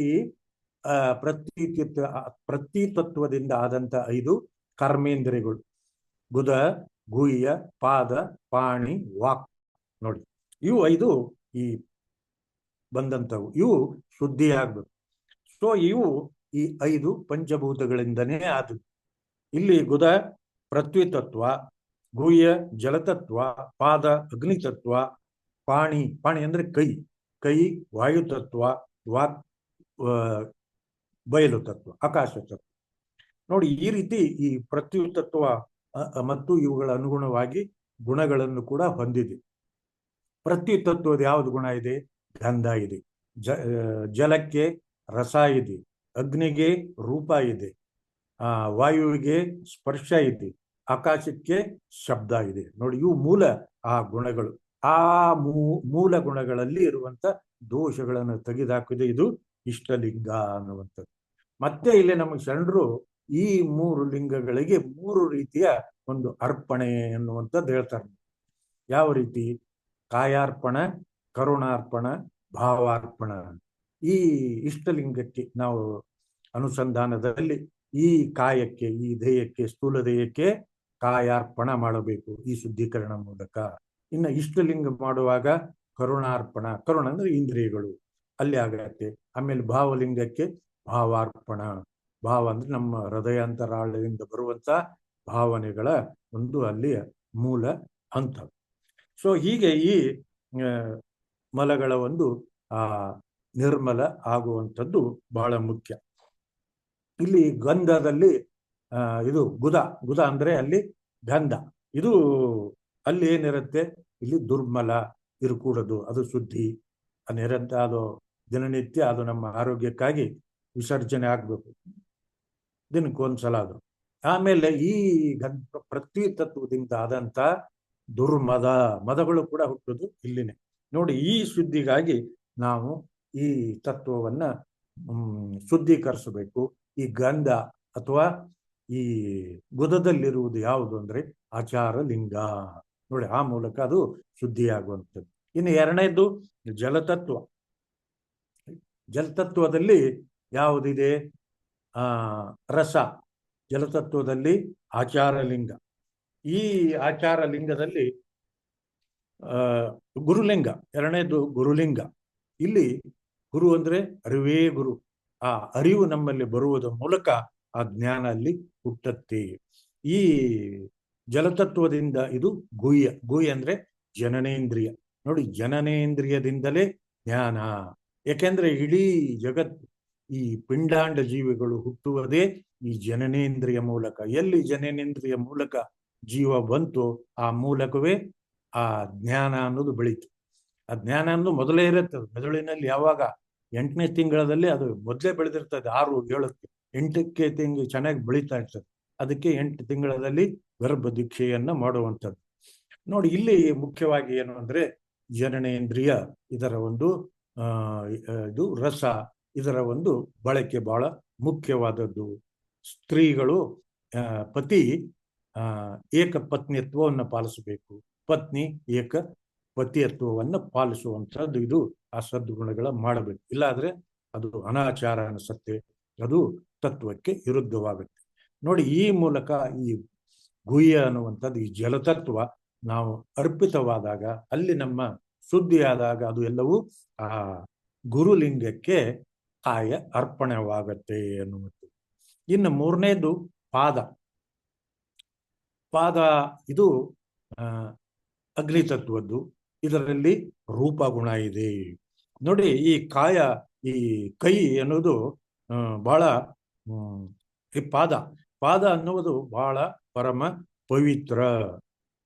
ಯಾಕೆ ಅಂದ್ರೆ ಅದು ಪವಿತ್ರ ಅಂದ್ರೆ ನಾವು ಬಹಳ ಜನ ಅದು ಈ ಪಾದ ಪೂಜೆ ಮಾಡೋದು ಅಂತ ತಿಳ್ಕೊಂಡ್ಬಿಡ್ತಾರೆ. ಶರಣ ತತ್ವದಲ್ಲಿ ಪಾದ ಪೂಜೆ ಇಲ್ಲ. ಪಾದ ಯಾಕೆ ಪವಿತ್ರ ಶ್ರೇಷ್ಠ ಅಂದ್ರೆ ನಮ್ಮ ನಡತೆ ನಿಂತಿರುವ ಮೇಲೆ ಆ ಪಾದ ಅಂದ್ರೆ ನಡೆಯುವುದು, ಆಚರಿಸುವುದು. ಎಲ್ಲ ಶರಣ ತತ್ವ, ಎಲ್ಲ ಜ್ಞಾನ ಅರಿವುಗಳ ಆಚರಣೆಯಾಗುವುದು ನಡತೆಯಲ್ಲಿ. ಆ ನಡತೆನೆ ಈ ಪಾದದ ಒಂದು ಗುಣಲಕ್ಷಣ. ಈ ಪಾದ ಯಾವಾಗಲೂ ಬಿಸಿ ಇರ್ಬೇಕಂತ ಹೇಳ್ತಾರೆ ನೋಡಿ, ಅದು ಅಗ್ನಿತತ್ವ. ಸೊ ಹೀಗಾಗಿ ಆ ಪಾದದಿಂದ ನಾವು ಏನಾಗ್ಬೇಕು, ನಮ್ಮ ನಡತೆ ಶುದ್ಧಿ ಆಗ್ಬೇಕು. ನಡತೆ ಶುದ್ಧಿ ಆದ್ರೆ ಇಲ್ಲಿ ರೂಪ ಅನ್ನುವಂಥ ಗುಣ ಅದು ಶುದ್ಧಿ ಆಗತ್ತೆ. ಅದು ಇಲ್ಲಿರುವಂಥ ಶಿವಲಿಂಗ, ಈ ಪಾದದಲ್ಲಿರುವಂಥದ್ದು ಅಗ್ನಿತತ್ವದ್ದು ಶಿವಲಿಂಗ. ಆ ಶಿವಲಿಂಗಕ್ಕೆ ನಮ್ಮ ನಡೆ, ನಮ್ಮ ಚಾರಿತ್ರ್ಯ ಅರ್ಪಿತವಾಗ್ತದೆ. ಅದು ಏನು, ಕಾಯಾರ್ಪಣ. ವರ ಭಕ್ತಿಯಂ ಸಚ್ಚರಿತ ಮೊಂದುಂಟೆ ಅಂತ ಹೇಳ್ತಾರೆ ನಿಜಗುಣ ಶಿವ. ವರ ಭಕ್ತಿ ಅಂದ್ರೆ ಶ್ರೇಷ್ಠವಾದ ಭಕ್ತಿಗಿಂತ ಇನ್ನೊಂದು ಚಾರಿತ್ರ್ಯ, ನಮ್ಮ ಬಿಹೇವಿಯರ್ ಅಂಡ್ ಕಂಡಕ್ಟ್, ಇನ್ನೊಂದಿಲ್ಲ. ನಡತೆ ಬಹಳ ಶ್ರೇಷ್ಠವಾಗಿರಬೇಕು. ಅದೇ ಏನು ಭಕ್ತಿ ಅಂದ್ರೆ ಈ ನಮ್ಮ ಶರಣರಲ್ಲಿ ಏನು ಭಕ್ತಿ ಅಂದ್ರೆ ಅರಿವು ಆಚಾರಗಳ ಸಮನ್ವಯವೇ ಭಕ್ತಿ. ಭಕ್ತಿ ಅಂದ್ರೆ ಪೂಜೆ ಮಾಡೋದು, ಗಂಧದ ಕಡ್ಡಿ ಜೋರಾಗಿ ಎಲ್ಲ ಪ್ರಚಾರ ಮಾಡೋದು, ಆಮೇಲೆ ಅಲ್ಲಿ ಕಾಮನೆಗಳನ್ನು ವ್ಯಕ್ತಪಡಿಸೋದು, ಇದೆಲ್ಲ ಭಕ್ತಿ ಅಲ್ಲ, ಇದು ಕಾಮ ಭಕ್ತಿ. ಇಲ್ಲಿ ಶರಣರಲ್ಲಿ ಏನೋ ಅರಿವು ಆಚಾರಗಳ ಸಮನ್ವಯ. ಅರಿವು ಅಂದ್ರೆ ನಿನ್ನ ಶುದ್ಧವಾದಂಥ ಶಿವಜ್ಞಾನವನ್ನು ತಿಳಿದು ಅದರಂತೆ ಆಚರಿಸುವುದು, ಅನುಷ್ಠಾನಗೊಳ್ಳುವುದು, ದಿನನಿತ್ಯ ಜೀವನದಲ್ಲಿ ಅದನ್ನ ಬರಬೇಕು ನಿನ್ನ ಜೀವನದಲ್ಲಿ, ನಡೆಯಲ್ಲಿ, ನಡತೆಯಲ್ಲಿ. ನೋಡಿ, ಅದುವೇ ಭಕ್ತಿ, ಬರೀ ಆಡಂಬರದ ಭಕ್ತಿ ಅಲ್ಲ. ನೋಡಿ, ಈ ಮೂಲಕ ಅಲ್ಲಿ ನಮ್ಮ ಪಾದಕ್ಕೆ ಈ ಅಗ್ನಿತತ್ವ, ಈ ರೂಪ ಎಲ್ಲವೂ ಕೂಡ ಅಲ್ಲಿ ಶುದ್ಧಿ ಆಗತ್ತೆ ಅನ್ನುವಂಥದ್ದು ಇಲ್ಲಿ ಹೇಳ್ತಾರೆ. ಆಮೇಲೆ ನಾಲ್ಕನೇದು ಪಾಣಿ ಅಂದ್ರೆ ಕೈ. ಇದು ವಾಯು ತತ್ವ, ಇದು ಸ್ಪರ್ಶ ಗುಣ. ನೋಡಿ, ಕೈಯು ಕೂಡ ಬಹಳ ಮುಖ್ಯವಾದದ್ದು. ಇದರಲ್ಲಿರುವಂಥದ್ದು ಜಂಗಮಲಿಂಗ. ಏಕೆಂದ್ರೆ ಕೈ ಇದು ವಾಯು ತತ್ವ, ನಿರಂತರ ಚಲನಶೀಲ. ನೋಡಿ, ಎಲ್ಲಾ ಕಡೆನೂ ಹಿಂಗೆ ಅಡ್ಡಾಡ್ತದೆ, ಹೋಯ್ತದೆ. ಆಮೇಲೆ ಎಲ್ಲ ಕೆಲಸಕ್ಕೂ ಇದೇ ಮೂಲ. ಕೈ ಇಲ್ಲಾಂದ್ರೆ ಏನ್ ಮಾಡಕ್ಕಾಗಲ್ಲ. ಅದಕ್ಕೆ ಈ ಕೈಯಿಂದ ಮಾಡುವ ಎಲ್ಲ ಕ್ರಿಯೆಗಳು ಪರಮ ಪವಿತ್ರವಾಗಿರ್ಬೇಕು, ಶ್ರೇಷ್ಠವಾಗಿರ್ಬೇಕು. ಯಾರೊಬ್ಬರಿಗೆ ಹೊಡೆಯುವುದಾಗಲಿ, ಆಮೇಲೆ ಈ ಕೈಯಿಂದ ಯಾವುದೇ ಒಂದು ಹೀನ ಕೃತ್ಯ, ಕೆಟ್ಟ ಕೆಲಸಗಳು ಆಗದೇ ಇರುವಂತದ್ದು ಒಂದು ಸ್ಥಿತಿಯೇ ಇದು ಕೈ. ನೋಡಿ, ಈ ಕೈಯ ಬಹಳ ಯೋಗ್ಯವಾದಂಥದ್ದು. ಅದಕ್ಕೆ ಆ ಸದ್ಬಳಕೆ ಆಗ್ಬೇಕು. ಯಾವಾಗ ಈ ಸದ್ಬಳಕೆ ಆಗತ್ತೆ, ನಮ್ಮ ಸ್ಪರ್ಶ. ಯಾಕೆಂದ್ರೆ ನಾವು ಪ್ರತಿಯೊಂದು ಕೆಲಸ ಮಾಡ್ಬೇಕಾದ್ರೂ ಕೈ ಸ್ಪರ್ಶ ಮಾಡ್ಲೇಬೇಕು, ಮುಟ್ಟಬೇಕಲ್ಲ. ಮುಟ್ಟದೇ ಇದ್ರೆ ಯಾವ ವಸ್ತುವಿಗೂ ಆ ಕೆಲಸ ಆಗಲ್ಲ. ಅದಕ್ಕೆ ಆ ಸ್ಪರ್ಶ ಸುಸ್ಪರ್ಶ ಆಗ್ಬೇಕು. ಸ್ಪರ್ಶ, ನನ್ನ ಸ್ಪರ್ಶ ಪರಮ ಪವಿತ್ರವಾದಂಥ ಪರಮಾತ್ಮನ ಪಾದವನ್ನೇ ಮುಟ್ತಾ ಇದ್ದೀನಿ ಅನ್ನುವಂಥ ಸದ್ಭಾವ ಎಲ್ಲೆಲ್ಲಿಯೂ ಬರಬೇಕು ನಮ್ಮ ಪ್ರತಿಯೊಂದು ಕ್ರಿಯೆಯಲ್ಲಿ. ನೋಡಿ, ಆವಾಗ ಈ ವಾಯುತತ್ವದಲ್ಲಿ ಸ್ಪರ್ಶ ಏನಾಗತ್ತೆ, ಈ ಜಂಗಮಲಿಂಗಕ್ಕೆ ಅರ್ಪಿತ ಆಗತ್ತೆ. ಇದು ಕಾಯಾರ್ಪಣ ಅನ್ನುವಂಥದ್ದು. ಇನ್ನು ಐದನೇದು ವಾಕ್. ನೋಡಿ, ಮಾತು. ಇದು ಆಕಾಶ ತತ್ವ. ಇದರಲ್ಲಿ ಶಬ್ದ. ಮಾತೇ ಮೃತ್ಯು, ಮಾತೇ ಮಾಣಿಕ್ಯ. ಮಾತೆಂಬುದು ಜ್ಯೋತಿರ್ಲಿಂಗ, ಸ್ವರವೆಂಬುದು ಪರತತ್ವ, ತಾಳೋಷ್ಟ್ರ ಸಂಪುಟವೆಂಬುದು ನಾದ ಬಿಂದು ಕಳಾತೀತ. ನಮ್ಮ ಗುಹೇಶ್ವರ ಲಿಂಗದಲ್ಲಿ ಶರಣರು ನುಡಿದು ಸೂತಕಿಗಳಲ್ಲ, ಕೇಳ ಮರುಳೆ ಅಂತ ಹೇಳ್ತಾರೆ. ನೋಡಿ, ಗುಹೇಶ್ವರರು ಶರಣರು ನುಡಿದು ಸೂತಕಿಗಳಲ್ಲ. ಸೂತಕ ಅಂತಂದ್ರೆ ಇಲ್ಲಿ ಸಾಯುವುದು, ಹುಟ್ಟುವುದು ಇವು ಅಲ್ಲ ಸೂತಕ. ನಮ್ಮ ಯಾವ ಇಂದ್ರಿಯಗಳಿಂದ ಕೆಟ್ಟ ಕ್ರಿಯೆ ಆಗ್ಬಾರ್ದು, ಅದು ಸೂತಕ. ಮನಸ್ಸಿನಿಂದ ಕೆಟ್ಟ ಯೋಚನೆ ಆಯ್ತು ಅಂದ್ರೆ ಮನಸ್ಸಿನ ಸೂತಕ. ಕೈಯಿಂದ ಕೆಟ್ಟ ಕೆಲಸ ಮಾಡಿದ್ರೆ ಅದು ಕೈ ಸೂತಕ. ಕಾಲು ಎಲ್ಲಿ ಹೋಗಬಾರ್ದು ಅಲ್ಲಿ ಹೋಯ್ತು ಅಂದ್ರೆ ಅದು ಕಾಲಿನ ಸೂತಕ. ನೋಡಿ, ಈ ರೀತಿ ಆ ಮಾತಿನಲ್ಲಿ ಕೂಡ ಅಷ್ಟೇ ಸರಿಯಾದ ಮಾತನ್ನ ಆಡಬೇಕು ನಾವು. ಯಾವ್ಯಾವ ಮಾತಾಡ್ಬಿಟ್ರೆ ಅದು ಮೃತ್ಯುವಿಗೆ ಕಾರಣ ಆಗ್ಬಿಡುತ್ತೆ. ಆ ಮಾತು ಆ ಈ ಅಂತ ಒಂದು ಉತ್ತಮವಾದ ಆ ಮಾತಿರಬೇಕು. ಅದು ನಮ್ಮ ಆ ಸದ್ಗತಿಗೆ ಕೊಂಡೊಯ್ತದೆ. ಈ ಮಾತಿನ ಮೂಲಕ, ಮಾತವೇ ಇದು ಶಬ್ದ.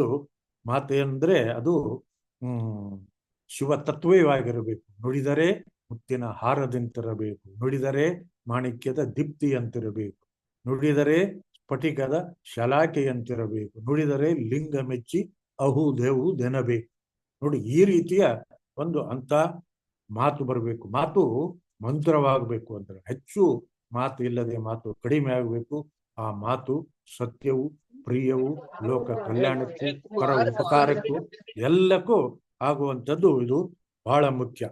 ಅದಕ್ಕೆ ಈ ರೀತಿ ನಾವು ಆದಾಗ ಈ ನಮ್ಮ ಕೈಯಿಂದ ಆದಂತ ಈ ವಾಯು ತತ್ವ ಆ ಜಂಗಮ ಲೋಕಕ್ಕೆ ಈ ಸ್ಪರ್ಶ ಅನ್ನೋದು ಅರ್ಪಿತವಾಗತ್ತೆ. ಇಲ್ಲಿ ಇದು ಕಾಯರ್ಪಣ.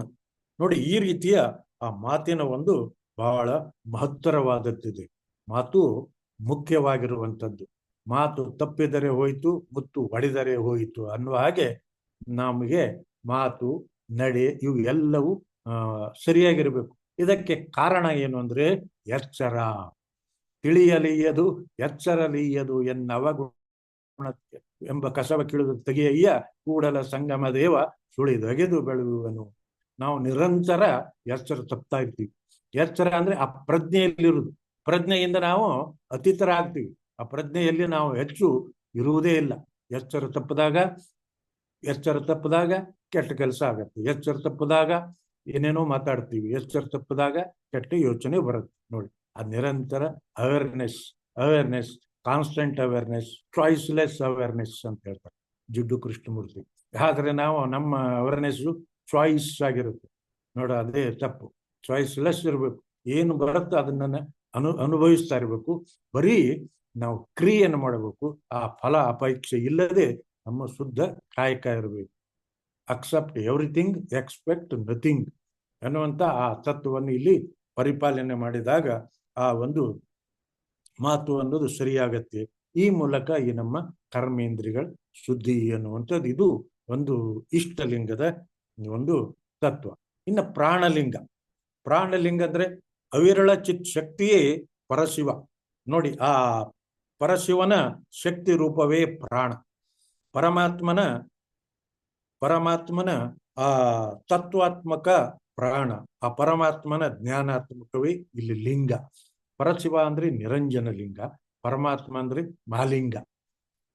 ಈ ನಿರಂಜನ, ನಿಶೂನ್ಯ, ನಿಷ್ಕಲ ಈ ಮೂರು ರೂಪ ಇವು ನಿರಾಕಾರ, ಬಯಲು. ಅವುಗಳಿಂದಲೇ ಇಲ್ಲಿ ಮತ್ತೆ 6 ಲಿಂಗ. ಅದು ನಿರಂಜನ ಲಿಂಗವೇ ಏನಾಯ್ತು? ಮಹಾಲಿಂಗ, ಪ್ರಸಾದ ಲಿಂಗ. ನಿಶೂನ್ಯವೇ ಜಂಗಮಲಿಂಗ, ಶಿವಲಿಂಗ. ನಿಷ್ಕಲ ಲಿಂಗವೇ ಗುರುಲಿಂಗ, ಆಚಾರಲಿಂಗ. ಆಚಾರಲಿಂಗ ಎಲ್ಲಕ್ಕಿಂತ ಗುದದಲ್ಲಿರುವುದು ಸ್ವಾಧಿಷ್ಠಾನ ಚಕ್ರ.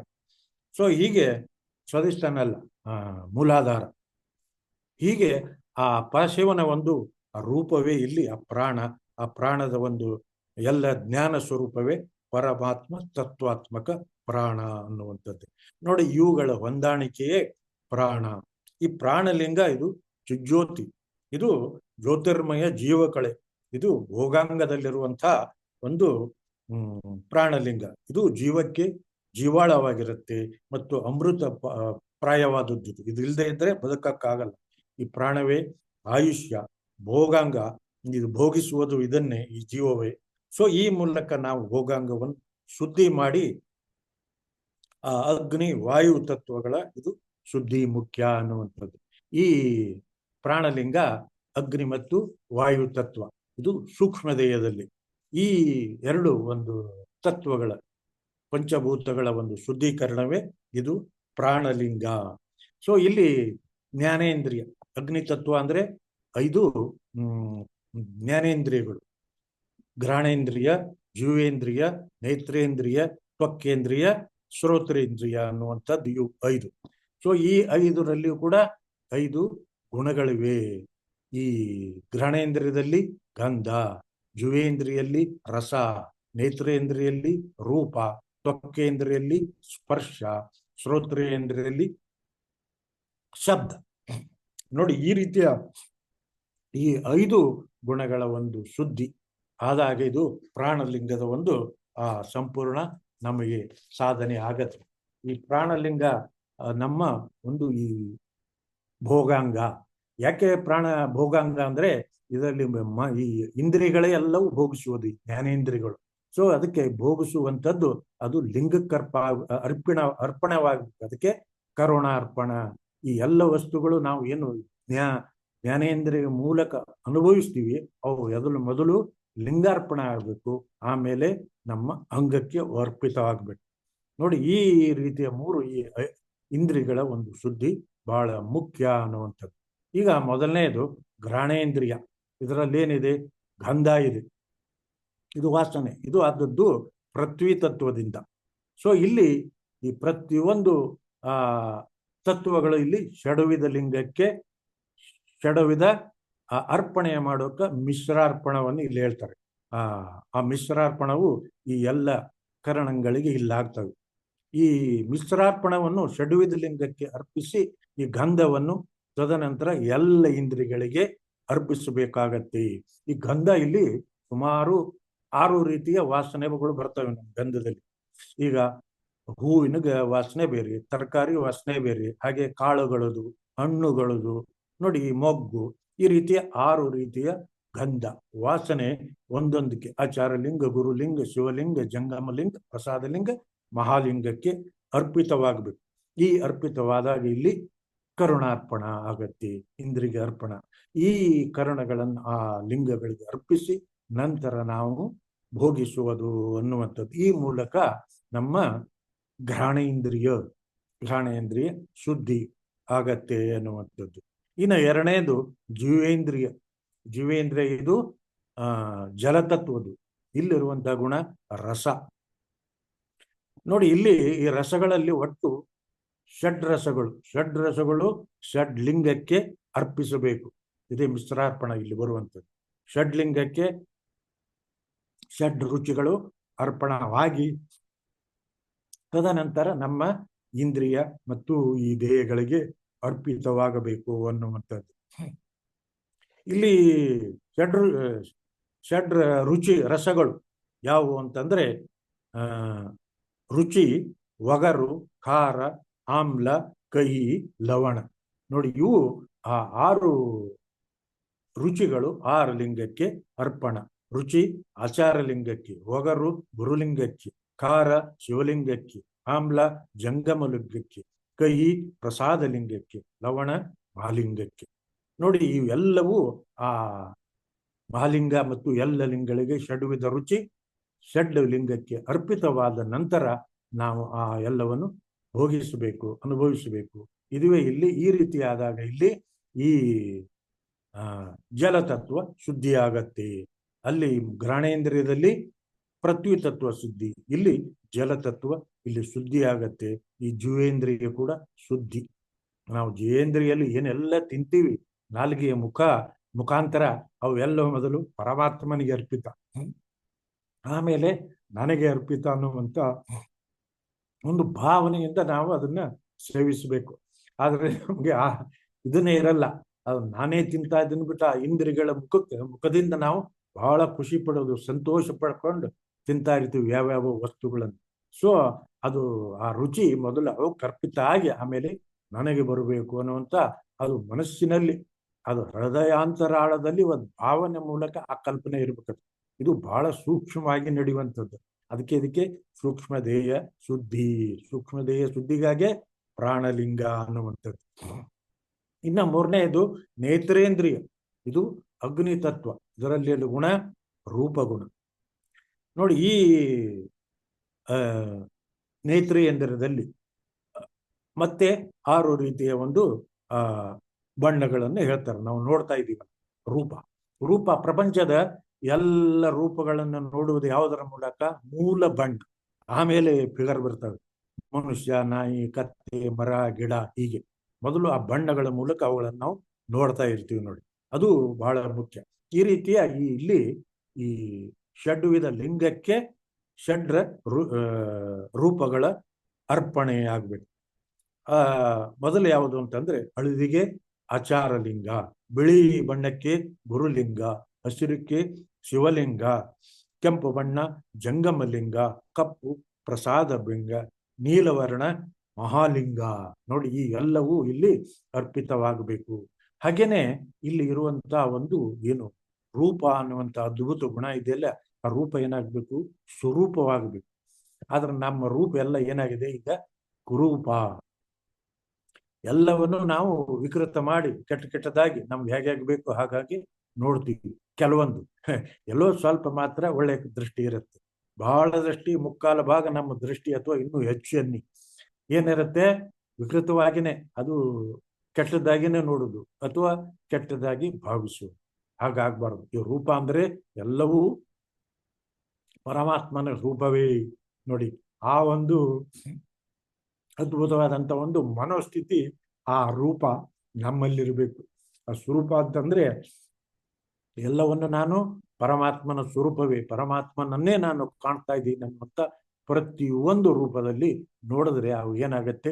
ಈ ಕುರೂಪ ಸ್ವರೂಪ ಆಗತ್ತೆ. ಆಗ ನಮ್ಮ ಲಿಂಗಗಳು, ನಮ್ಮ ಮನಸ್ಸು, ಭಾವನೆ ಕೂಡ ಅದರ ಹಾಗೇನೆ ಅವು ಸ್ತಬ್ಧವಿರ್ತವೆ, ಶಾಂತವಿರ್ತವೆ. ಅದು ವಿಕಾರ ಇಲ್ಲ ಸ್ಥಿತಿ ಇರ್ತವೆ. ಅದಕ್ಕಾಗಿ ಇಲ್ಲಿ ಏನಿದೆ? ಕುರೂಪವನ್ನು ತೆಗೆದು ಸ್ವರೂಪಗೊಳಿಸುವುದೇ ಈ ನೇತ್ರೇಂದ್ರಿಯದ ರೂಪ ಅನ್ನುವಂತ ಒಂದು ಕರುಣಾರ್ಪಣ.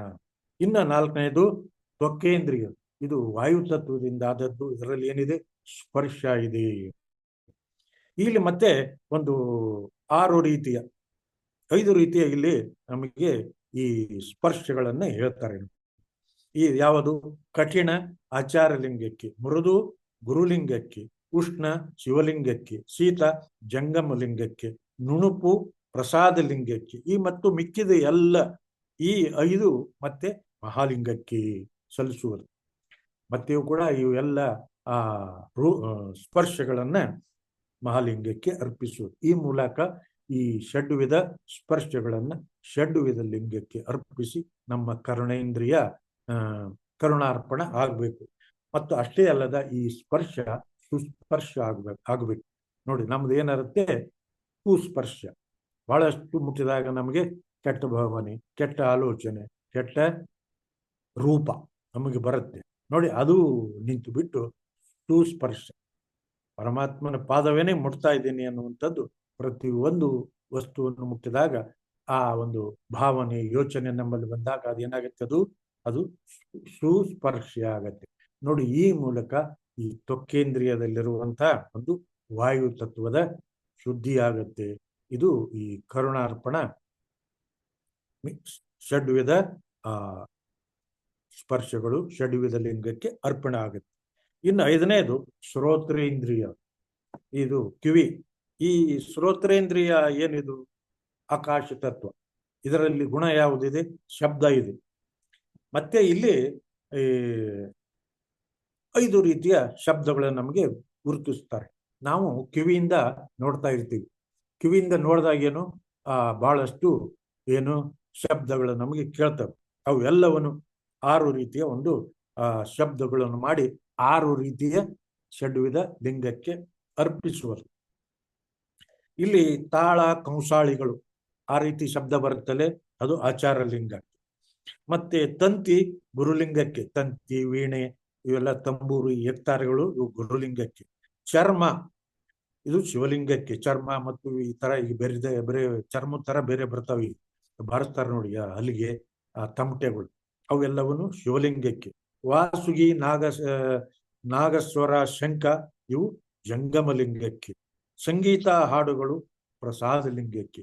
ಹಾಗೆ ಇವು ಎಲ್ಲವೂ ಕೂಡ ಏನು ಇವೆಲ್ಲ ಈ ವಾದ್ಯಗಳು ಶಬ್ದಗಳಿಗೆ ಇವೆಲ್ಲ ಮಹಾಲಿಂಗಕ್ಕೆ ಅರ್ಪಿತವಾದಾಗ ನಮ್ಮ ಶಬ್ದ ಸುಶಬ್ದವಾಗಿ ಬಿಡುತ್ತೆ. ಅಲ್ಲಿ ಅದೇನು ಕುಶಬ್ದ ಹೋಗಿ ಎಲ್ಲವೂ ಸುಶಬ್ದ. ನಾನು ಕೇಳಿದೆಲ್ಲವೂ ಶಿವಜ್ಞಾನವೇ, ಶಿವ ತತ್ವ ಎನ್ನುವಂತ ಒಂದು ಆ ಭಾವನೆ ನಮ್ಮಲ್ಲಿ ಬರುತ್ತೆ ನೋಡಿ. ಈ ಮೂಲಕ ಈ ಆ, ಐದು ಆ, 5 ತತ್ವಗಳ ಮೂಲಕ ಇರುವಂತ ಈ 6 ಷಡ್ವಿಧ ಲಿಂಗಕ್ಕೆ ಷಡ್ವಿಧ ಆ ನೇತ್ರಗಳು ಮತ್ತು ರುಚಿಗಳು, ಈ ಸ್ಪರ್ಶಗಳು ಎಲ್ಲವೂ ಅಲ್ಲಿ ಅರ್ಪಿತವಾಗತ್ತೆ. ಈ ಕರುಣೇಂದ್ರಿಯಗಳು ಆ ಪ್ರಾಣಲಿಂಗದ ಮುಖಾಂತರ ಆ ಲಿಂಗಕ್ಕೆ ಅರ್ಪಿತವಾದಾಗ ಇಲ್ಲಿ ಶುದ್ಧವಾದಂತ ಒಂದು ಕರುಣಾರ್ಪಣ ಅನ್ನೋದು ಈ ಪ್ರಾಣಲಿಂಗದಲ್ಲಿ ನಡೆಯುತ್ತೆ. ಈ ಮಾಲಿಂಗದಲ್ಲಿ ಮತ್ತೆ ಎಲ್ಲವೂ ಕೂಡ ಸೇರ್ಕೊಳ್ತದೆ. ಹೀಗೆ ಈ 6 ಲಿಂಗಗಳ ಒಂದು ಶುದ್ಧೀಕರಣ ಇಲ್ಲಿ ಆಗತ್ತೆ ಅನ್ನೋದು. ಇನ್ನು 3ನೇದು ನೋಡಿ, ಇದು ಭಾವಾರ್ಪಣ, ಭಾವಲಿಂಗ ಪೂಜೆ. ಇಲ್ಲಿ ಭಾವಾರ್ಪಣ ಆಗತ್ತೆ. ಇಲ್ಲಿ ಇದು ಭಾವ ಅಂದ್ರೇನೆ ಹೃದಯ ಅಭಿಪ್ರಾಯ, ಒಂದು ತಾತ್ಪರ್ಯ ವಿಚಾರ, ಹೀಗೆ ಅಂತಃಕರಣ ಧರ್ಮವೇದು ಭಾವ ಕ್ರಿಯೆ. ಈ ಬಹಿರಂಗದ ಪ್ರಭುತ್ವ ಇದು ಭಾವ ಅಂತ ಹೇಳ್ತಾರೆ.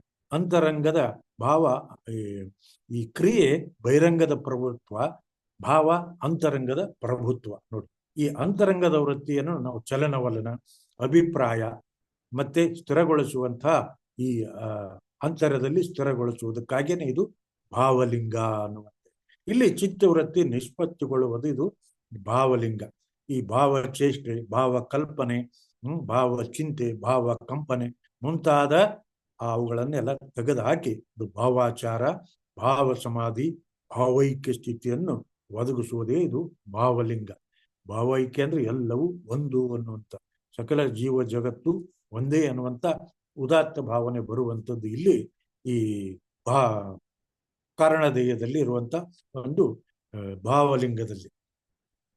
ನೋಡಿ, ಅಲ್ಲಂ ಪ್ರಭುಗಳು ಹೇಳ್ತಾರೆ, ಈ ಸ್ಥಿತಿ ಬರಬೇಕಾದ್ರೆ ಈ ಭಾವಲಿಂಗ ಅಂದ್ರೆ ಇಲ್ಲಿ ಆಕಾಶ ತತ್ವ ಮತ್ತು ಆತ್ಮ ತತ್ವಗಳ ಇಲ್ಲಿ ಶುದ್ಧಿಯಾಗತ್ತೆ. ಆಕಾಶ ತತ್ವದಿಂದ ಆದದ್ದು ಯಾವುದು? 5 ಅಂತಃಕರಣ. ನೋಡಿ, ಆ 5 ಅಂತಃಕರಣ ಶುದ್ಧಿಗಳೇ ಇಲ್ಲಿ ಆ ಭಾವಲಿಂಗ ಪೂಜೆ. ಈ 5 ಅಂತಃಕರಣ ಯಾವುದು? ಚಿತ್ತು, ಬುದ್ಧಿ, ಅಹಂಕಾರ, ಮನಸ್ಸು, ಜ್ಞಾನ. ನೋಡಿ, ಇವುಗಳ ಒಂದು ಮುಖ್ಯ ಶುದ್ಧಿಯಾಗುವುದೇ ಬಹಳ ಮುಖ್ಯ. ಅದರಲ್ಲಿ ವಿಶೇಷ ಮನಸ್ಸೇ ಎಲ್ಲಕ್ಕೂ ಕೆಟ್ಟದ್ದು, ಅದನ್ನು ಮಾಡುವುದು ಬಹಳ ಮುಖ್ಯ. ಅಲ್ಲಂ ಪ್ರಭುಗಳು, ಎನ್ನ ಮನದ ಕೊನೆಯ ಮನೆಯ ಮೇಲೆ ಅಂಗವಿಲ್ಲದ ರೂಪನ ಕಂಡು ಮರುಳಾದೆನವ್ವ, ಆತನ ಕಂಡು ಬೆರಗಾದೆನವ್ವ, ಎನ್ನಂತರಂಗದ ಆತುಮನೊಳಗೆ ನಿಮಿಷ ನಿಜೈಕೆ ಗುಹೇಶ್ವರನ ಕಂಡು. ನೋಡಿ, ಇದೇ ಭಾವಲಿಂಗ. ಆತ್ಮಲಿಂಗದಲ್ಲಿ ಅನಿಮಿಷ ನಿಜೈಕೆ ಗುಹೇಶ್ವರ, ಇಲ್ಲಿ ಆತುಮನೊಳಗೆ ಅನ್ನುವಂಥದ್ದು ಹೇಳ್ತಾರೆ. ಹಾಗೆ ಈ ಆತ್ಮವೇ ಅದು ಭಾವಲಿಂಗ ಅಂತ ಕಳಿಸ್ತದೆ. ಸಾಮಾನ್ಯ ಜನ ನಮ್ಮಲ್ಲಿ ಭಾವ ಅನ್ನುವಂಥದ್ದು, ಆತ್ಮ ಅಂದ್ರೆ ಇದು ವೈದಿಕ ಆಗತ್ತೆ, ಆಮೇಲೆ ಈ ಏನು ಪುರೋಹಿತಶಾಹಿ ಇದು ಆಗತ್ತೆ ಅಂದ್ಬಿಟ್ಟು ಆ ಆತ್ಮಕ್ಕೆ ಇಲ್ಲಿ ಭಾವಲಿಂಗ ಅನ್ನುವಂಥದ್ದು ಹೇಳುತ್ತೆ. ಈ ಭಾವಲಿಂಗದಲ್ಲಿ ಇಲ್ಲಿ ಮತ್ತೆ ಈ 5 ಇಂದ್ರಿಯಗಳ ಶುದ್ಧಿ. ಈ ಮೊದಲೇ ಇದು ಯಾವುದು? ಚಿತ್ತ. ಚಿತ್ತ ಹುಟ್ಟಿದ್ದು ಯಾವುದು? ಪೃಥ್ವಿ ತತ್ವ. ಈ ಚಿತ್ತ ಏನದು? ಇದರ ವೃತ್ತಿ ನಿರಂತರ ಚಾಂಚಲ್ಯ ಇರುತ್ತೆ. ಅದು ಎಲ್ಲ ವಾಸನೆಯನ್ನು ಅರಿಯುವುದೇ ಇಲ್ಲಿ ಚಿತ್ತದಲ್ಲಿರುತ್ತೆ. ಈ ವಾಸನಾ ಕ್ಷಯ ಆಗ್ಬೇಕು ಅಂತ ಹೇಳ್ತಾರೆ. ಆ ಚಿತ್ತದಲ್ಲಿ ನಮ್ಮ ಎಲ್ಲ ವಾಸನೆಗಳು, ಜನ್ಮ ಜನ್ಮ ಹಿಂದಿಂದು ಆಗಿರ್ಬೋದು, ಈ ಜನ್ಮದ ಎಲ್ಲ ವಾಸನೆಗಳು ಆ ಚಿತ್ತದಲ್ಲೇ ಶೇಖರಣೆ ಆಗಿರ್ತವೆ. ಚಿತ್ತ ಅಂದ್ರೆ ಅದು ಸ್ಟೋರ್ ಇದು ಇದ್ದಂಗೆ, ಒಂದು ಚಿಪ್ ಕಾರ್ಡ್ ಇರತ್ತಲ್ಲಿ, ಮೆಮೊರಿ ಕಾರ್ಡ್. ನೋಡು, ಆ ತರದ್ದು ಎಲ್ಲವೂ ಅಲ್ಲಿ ಇರುತ್ತೆ ನಮ್ಮ ಅಕೌಂಟ್ ಕರ್ಮದ್ದು. ಹೀಗಾಗಿ ಆ ಚಿತ್ತದಲ್ಲಿ ಆ ವಾಸನೆಗಳು ಕ್ಷಯವಾಗಿಸುವುದೇ ನಮಗೆ ಈ ಚಿತ್ತ ಶುದ್ಧಿ. ಇದು ವಾಯು ತತ್ವದಿಂದ ಆದಂಥದ್ದು ಈ 5 ಏನು ಗುಣಗಳು. ಈ ಚಿತ್ತ ಏನಾಗ್ಬೇಕು ಅಂದ್ರೆ ಸುಚಿತ್ತ ಆಗ್ಬೇಕು. ಇದು ಸಾಮಾನ್ಯ ಚಿತ್ತು, ಇದು ಕುಚಿತ್ತ ಕಡೆ ಹೋಗುತ್ತೆ. ಇದು ಸುಂದರವಾಗಿರುವ ಒಳಗೆ ಇದ್ರೂ ಕೂಡ ನಾವು ಅನೇಕ ರೀತಿಯ ಒಳಗೂ ನಮ್ಮ ಚಿತ್ತ ಶುದ್ಧಿ ಇರಲ್ಲ.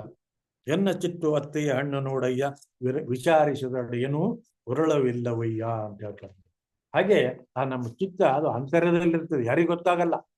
ನನ್ನದು ಹೇಗಿದೆ, ನಿಮ್ಮದು ಹೇಗಿದೆ, ಒಬ್ಬೊಬ್ಬರದು ಒಂದು ತರ ಇರುತ್ತೆ. ಅದು ಹೀಗೆ ಅಂತ ಹೇಳಲಿಕ್ಕಾಗಲ್ಲ. ಆ ಚಿತ್ತ ಅದು ಕುಚಿತ್ತ ಹೋಗಿ ಸುಚಿತ್ತ ಆಗುವುದೇ ಇಲ್ಲಿ ಒಂದು ಆ ಚಿತ್ತದ ಶುದ್ಧಿ. ಈ ಚಿತ್ತದಲ್ಲಿರುವುದೇ ಯಾವುದು? ಆಚಾರಲಿಂಗ.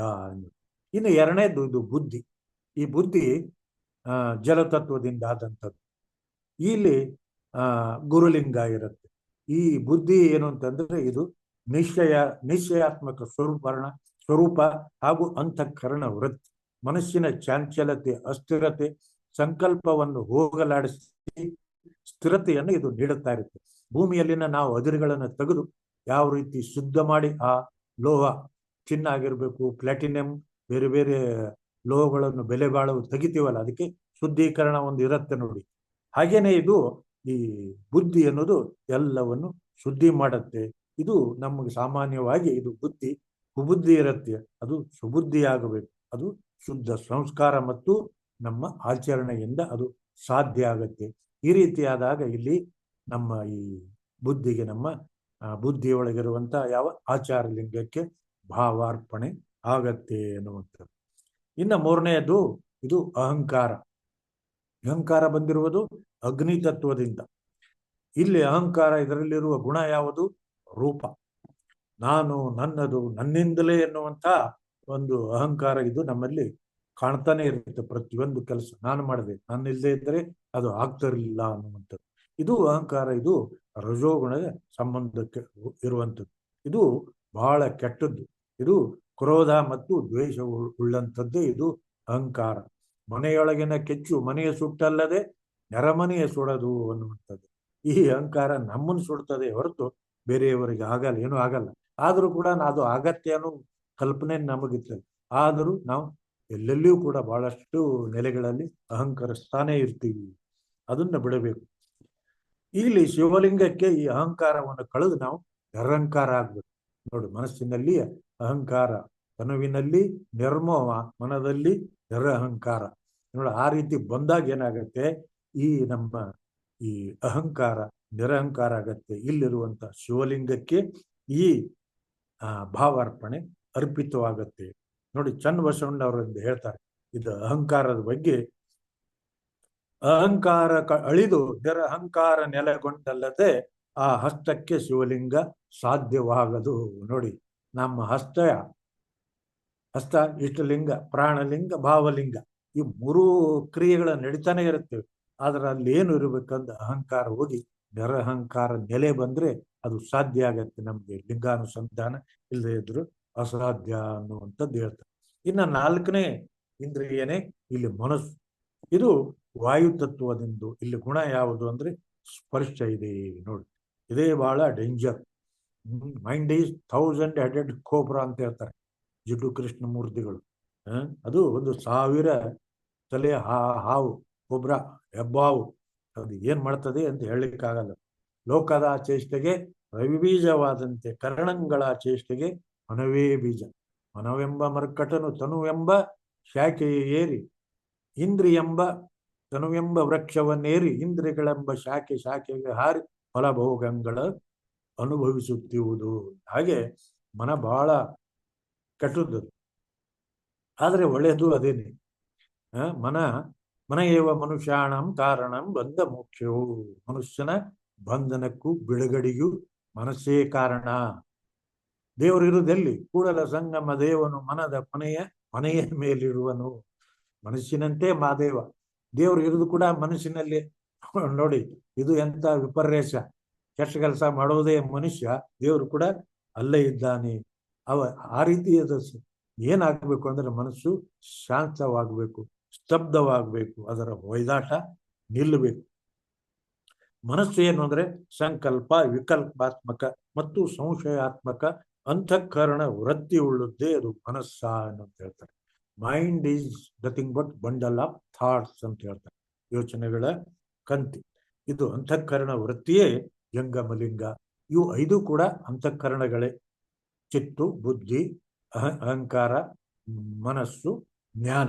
ಆದರೆ ಇವು ಅಂತಃಕರಣ ಶುದ್ಧಿ, ಬಹಿರಂಗ ಶುದ್ಧಿ, ಅಂತಃಕರಣ ಶುದ್ಧಿ. ಇದೇ ನಮ್ಮ ಕೂಡಲ ಸಂಗಮ ದೇವ ಒಲಿಸುವ ಪರಿ.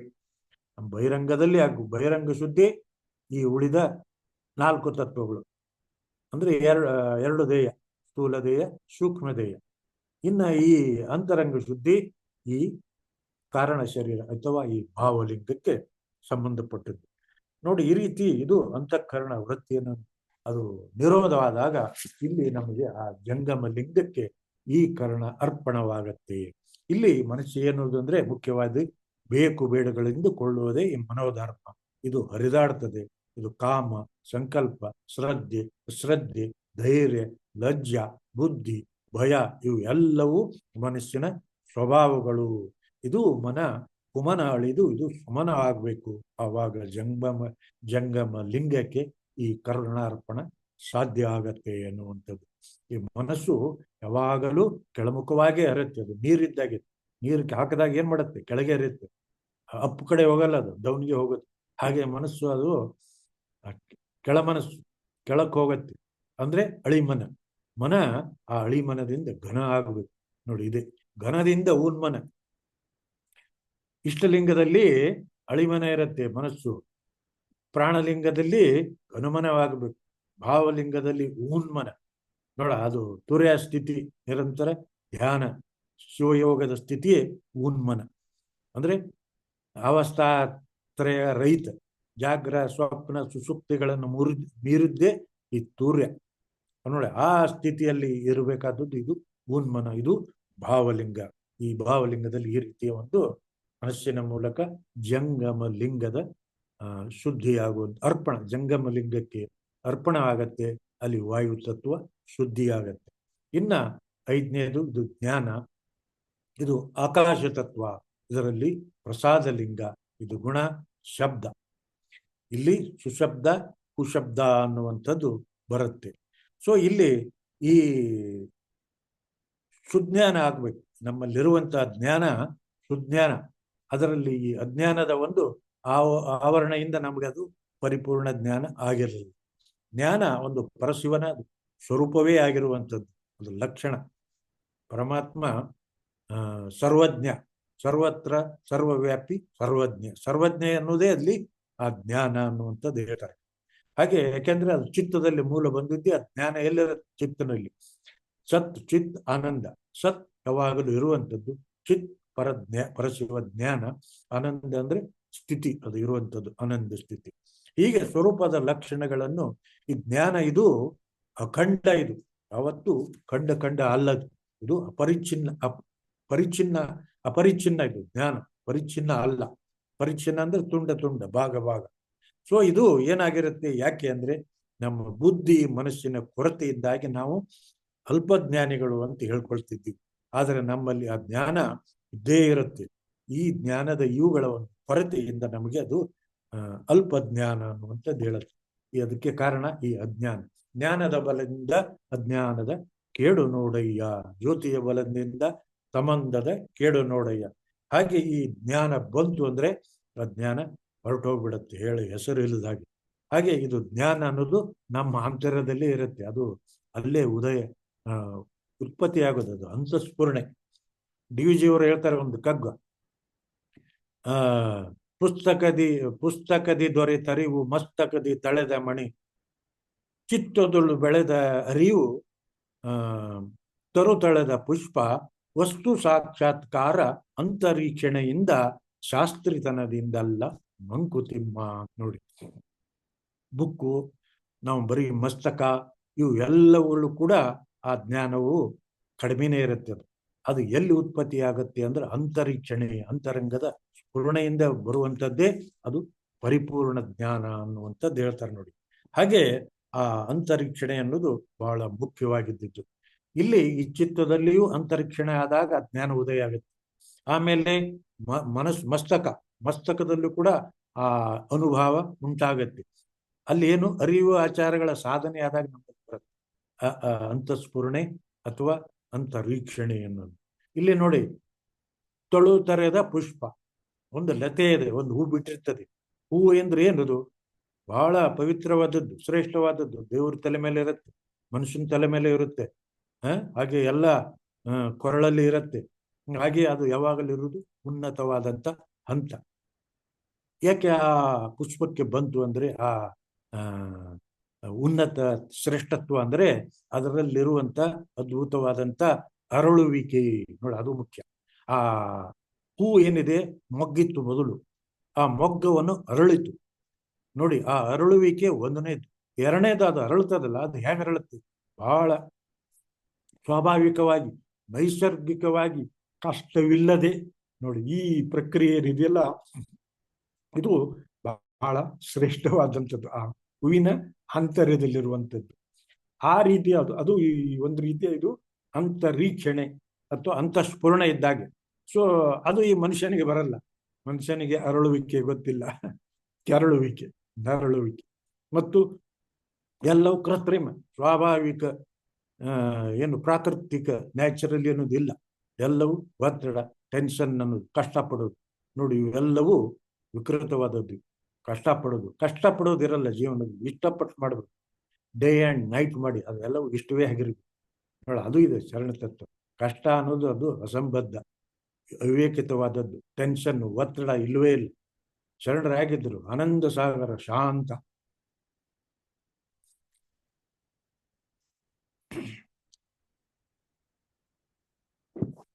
ಆ ರೀತಿಯೇ ಈ ಒಂದು ಮನಸ್ಸಿನ ಸ್ವರೂಪವಾದಾಗ ನಮಗೆ ಆ ಜ್ಞಾನ ಬರುತ್ತೆ ಅನ್ನುವಂಥದ್ದು. ಜ್ಞಾನ ಇದು ಸುಜ್ಞಾನ ಆಗ್ಬೇಕು. ಆಚರಣೆಯಿಂದ ಯಾವಾಗ ಜ್ಞಾನ ಸುಜ್ಞಾನ ಆಗ್ತದೆ, ದಿವ್ಯಜ್ಞಾನ ಆಗತ್ತೆ, ಶಿವಜ್ಞಾನ ಆಗತ್ತೆ. ನೋಡು, ಇಂತಪ್ಪ ಆ ಜ್ಞಾನ ರತ್ನವನ್ನು ನೀನು ಕೆಡಗೊಡದೆ ಅಲಂಕರಿಸಿದೆ, ಆದೊಡೆ ನಿನ್ನಿಂದ ಸಿರಿಯುವಂತರಿಲ್ಲ ಕಣ ಗುಹೇಶ್ವರ ಅಂತ ಹೇಳ್ತಾರೆ ನೋಡಿ ಪ್ರಭುದೇವರು. ಈ ಜ್ಞಾನ ರತ್ನ ಎಲ್ಲಕ್ಕಿಂತಲೂ ಶ್ರೇಷ್ಠವಾದದ್ದು. ಈ ಬಾಹ್ಯ ಏನಿದೆ ಇದು ಆಸ್ತಿ ಆಡಂಬರ, ಇದು ಶಾಶ್ವತ ಅಲ್ಲ, ನಿರಂತರ ಬದಲಾವಣೆ ಹೊಂದುತ್ತದೆ, ಹಾಗೆ ನಾಶ ಆಗುತ್ತೆ. ಅದಕ್ಕೆ ಜ್ಞಾನ ಅನ್ನುವಂಥದ್ದು ಆ ಶಾಶ್ವತವಾದಂಥ ಒಂದು ತತ್ವ ನಮ್ಮ ಆಂತರ್ಯದಲ್ಲಿದೆ. ಅದು ನಿನ್ನಲ್ಲಿ ಸ್ವಯವಾಗಿರಲಿ ಅನ್ನರಲ್ಲಿ ಕೇಳಲುಂಟೆ ಅಂತ ಹೇಳ್ತಾರೆ ಅಕ್ಕಮದೇವರು. ಹಾಗೆ ಈ ರೀತಿಯ ಆ ಜ್ಞಾನ, ಸಾಮಾನ್ಯ ಜ್ಞಾನ, ಸುಜ್ಞಾನ, ದಿವ್ಯ ಜ್ಞಾನವಾದಾಗ ಇಲ್ಲಿರುವಂತ ಆ ಪ್ರಸಾದ ಲಿಂಗಕ್ಕೆ ಕರುಣಾರ್ಪಣ ಆಗತ್ತೆ. ನೋಡಿ, ಈ ಮೂಲಕ ನಮಗೆ ದಿವ್ಯ ಜ್ಞಾನ, ಮೌನ ಧ್ಯಾನಗಳು ಲಭ್ಯ. ಧ್ಯಾನ ಶಿವಯೋಗ ಅನ್ನುವಂಥದ್ದು ಈ 5ನೇದು ಇಂದ್ರಿಯಲ್ಲಿ ಶುದ್ಧಿಯಾಗತ್ತೆ. ಇದು ಆಕಾಶ ತತ್ವ. ಇನ್ನು 6ನೇದು ಇದೆ ನೋಡಿ, ಇದು ಈ ಎಲ್ಲ ಅಂತಃಕರಣ. 6ನೇದು ಇದು ಯಾವುದು? ಆತ್ಮತತ್ವ ಬರುತ್ತೆ. ಈ ಎಲ್ಲ 5 ಏನು ಈ ಅಂತಃಕರಣಗಳಾದಂಥ ಚಿತ್ತ, ಬುದ್ಧಿ, ಅಹಂಕಾರ, ಮನಸ್ಸು, ಜ್ಞಾನ. ನೋಡಿ, ಇವುಗಳ ಶುದ್ಧಿಗಾಗಿ ಇಲ್ಲಿ ನಾವು ಸದ್ಭಾವ ಹಸ್ತದಿಂದ ಇವೆಲ್ಲವನ್ನು ಮಹಾಲಿಂಗಕ್ಕೆ ಅರ್ಪಿತವಾಗಬೇಕು. ಇವೆಲ್ಲವೂ ಕೂಡ ಸದ್ಭಾವದಿಂದ ಮಹಾಲಿಂಗಕ್ಕೆ ಅರ್ಪಿತವಾಗಬೇಕು. ನೋಡಿ, ಈ ರೀತಿಯ ಮಹಾಲಿಂಗಕ್ಕೆ ಅರ್ಪಿತವಾಗುವುದೇ ಇದು ಸಮರಸವಾಗುವುದು. ಮಹಾಲಿಂಗದಲ್ಲಿ ಯಾವುದಿರುತ್ತೆ? ಸಮರಸ ಭಕ್ತಿ. ಭಕ್ತ ಸ್ಥಳದಲ್ಲಿ ಶ್ರದ್ಧಾ ಭಕ್ತಿ, ಮಹೇಶ ಸ್ಥಳದಲ್ಲಿ ನಿಷ್ಠಾ ಭಕ್ತಿ, ಪ್ರಸಾದಿಯಲ್ಲಿ ಅವಧಾನ ಭಕ್ತಿ, ಪ್ರಾಣಲಿಂಗಿಯಲ್ಲಿ ಅನುಭವ ಭಕ್ತಿ, ಶರಣದಲ್ಲಿ ಆನಂದ ಭಕ್ತಿ, ಇಲ್ಲಿ ಮಹಾಲಿಂಗದಲ್ಲಿ ಸಮರಸ. ಇದುವೇ ಲಿಂಗಾಂಗ ಸಾಮರಸ್ಯ. ಈತನಿಗೆ ಮತ್ತೆ ಜನನ ಮರಣಗಳಲ್ಲಿರುವಂತ ನಿರಂತರ ಒಂದು ಆನಂದ ಸ್ಥಿತಿಯಲ್ಲಿರುವಂತಹ ಒಂದು ಹಂತವೇ ಇದು ಲಿಂಗಾಂಗ ಸಾಮರಸ್ಯ. ಇದು ಭಾವಲಿಂಗಕ್ಕೆ ನಮ್ಮ ಎಲ್ಲ ಭಾವನೆಗಳನ್ನು ಭಾವಾರ್ಪಣ, ಕಾಯಾರ್ಪಣ, ಕರುಣಾರ್ಪಣ, ಭಾವಾರ್ಪಣ. ಈ ಭಾವ ಮಾತ್ರ ಪರಮ ಶ್ರೇಷ್ಠವಾದದ್ದು. ಈ ಭಾವ ಮಾತ್ರ ಆತ್ಮನಿಂದ ಬರುವಂಥದ್ದು. ಇದು ಈ 5 ಇಂದ್ರಿಯಗಳೇನು ಆಕಾಶ ತತ್ವದಿಂದ ಬಂದು, ಚಿತ್ತು, ಬುದ್ಧಿ, ಅಹಂಕಾರ, ಮನಸ್ಸು, ಜ್ಞಾನ, ಇವು ಆಕಾಶ ತತ್ವದಿಂದ. ಇಲ್ಲಿ ಆತ್ಮತತ್ವದಿಂದ ಬಂದದ್ದೇ ಈ ಭಾವ. ಇಲ್ಲಿ ಆಕಾಶ ತತ್ವ, ಆತ್ಮ ತತ್ವಗಳ ಶುದ್ಧಿ ಇರುತ್ತೆ. ನೋಡಿ, ಈ ಭಾವ ಹೇಗಿರಬೇಕು ಅಂತಂದ್ರೆ, ನಮಗೆ ಆ ಭಾವ ಅನ್ನೋದು ಮೂಲತಃ ಆ ಭಾವ ಲಿಂಗ ಅನ್ನೋದೇ ಪರಮಾತ್ಮನ ಒಂದು ಚಿದಂಶವೇ. ಆದರೆ ನಾವು ಆ ದೇಹ ಭಾವದಿಂದ, ಅಜ್ಞಾನದಿಂದ ಅದು ನಾನು ಜೀವ, ಒಬ್ಬ ವ್ಯಕ್ತಿಯಾಗಿ, ಒಂದು ಜಾತಿಯಾಗಿ, ಒಂದು ದೇಶವಾಗಿ, ಕಾಲವಾಗಿ, ರೂಪವಾಗಿ ವ್ಯಕ್ತ ಆಗ್ತದೆ. ಅದು ಕಾಲಾತೀತ, ದೇಶಾತೀತ ರೂಪಗಳಿಗೂ ಅತೀತವಾರದಂತ ಅಧ್ವಂಸವಂತ ಆ ತತ್ವ. ಅದಕ್ಕೆ ಅದು ಅಜ್ಞಾನದಿಂದ ನಾನು ಜೀವ ಅನ್ನುವಂಥದ್ದು ಪರಿಣಮಿಸಿದೆ. ಇಲ್ಲಿ ಜೀವ ಈ ಬ್ರಹ್ಮ ನಾಪರಹ ಅಂತ ಹೇಳ್ತಾರೆ. ಶಿವನ ಸ್ವರೂಪವಿಲ್ಲದೆ ಭಿನ್ನವಿಲ್ಲ. ಈ ಜೀವ ಶಿವನಲ್ಲಿ ಒಂದಾಗ್ತಾನೆ. ಈ ಮೂಲಕ ಇಲ್ಲಿ ಆ ಭಾವ ಸದ್ಭಾವ ಆಗ್ಬೇಕು.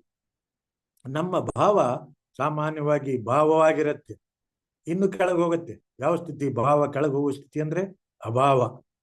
ಎಷ್ಟಿದ್ರು ಕಡಿಮೆ, ಅದು ಬೇಕು, ಇದು ಬೇಕು. ದುಡ್ಡು ಎಷ್ಟಿದ್ರು ಇನ್ನೂ ಕಮ್ಮಿ. ಚಿನ್ನ 1 kg ಇದ್ರು ಇನ್ನೊಂದು kg, ಬೆಳ್ಳಿ 5 ಇದ್ರು 10, ದುಡ್ಡು 1 ಕೋಟಿ ಆದ್ರೆ 2 ಕೋಟಿ. ಹೀಗೆ ಅಭಾವದಲ್ಲಿರ್ತೀವಿ ನೋಡಿ. ಇದೇ ಶುದ್ಧಿ ಆಗುದು. ಸಾಕು ಸಾಕು ಅನ್ನೋದೇ ಶ್ರೀಮಂತಿಕೆ, ಸಾಕು ಸಾಕು ಅನ್ನೋದೇ ಶ್ರೀಮಂತ, ಬೇಕು ಬೇಕು ಅನ್ನೋವನೇ ಬಡವ ಅಂತ ಹೇಳ್ತಾರೆ. ಹಾಗೆ ಇದ್ದುದರಲ್ಲಿ ತೃಪ್ತನಾಗಿ ಆನಂದ ರೀತಿಯಿಂದ ಇರುವುದೇ ಈ ಶರಣ ತತ್ವ. ನೋಡಿ, ಈ ರೀತಿಯಾಗಿ ಆ ಭಾವ ನಮಗೆ ಸದ್ಭಾವ ಆಗ್ಬೇಕು. ಸದ್ಭಾವದಿಂದ ಭಾವಾತೀತ. ನೋಡಿ, ಇದು ಲಿಂಗಾಂಗ ಸಾಮರಸ್ಯದ ಒಂದು ಸ್ಥಿತಿ.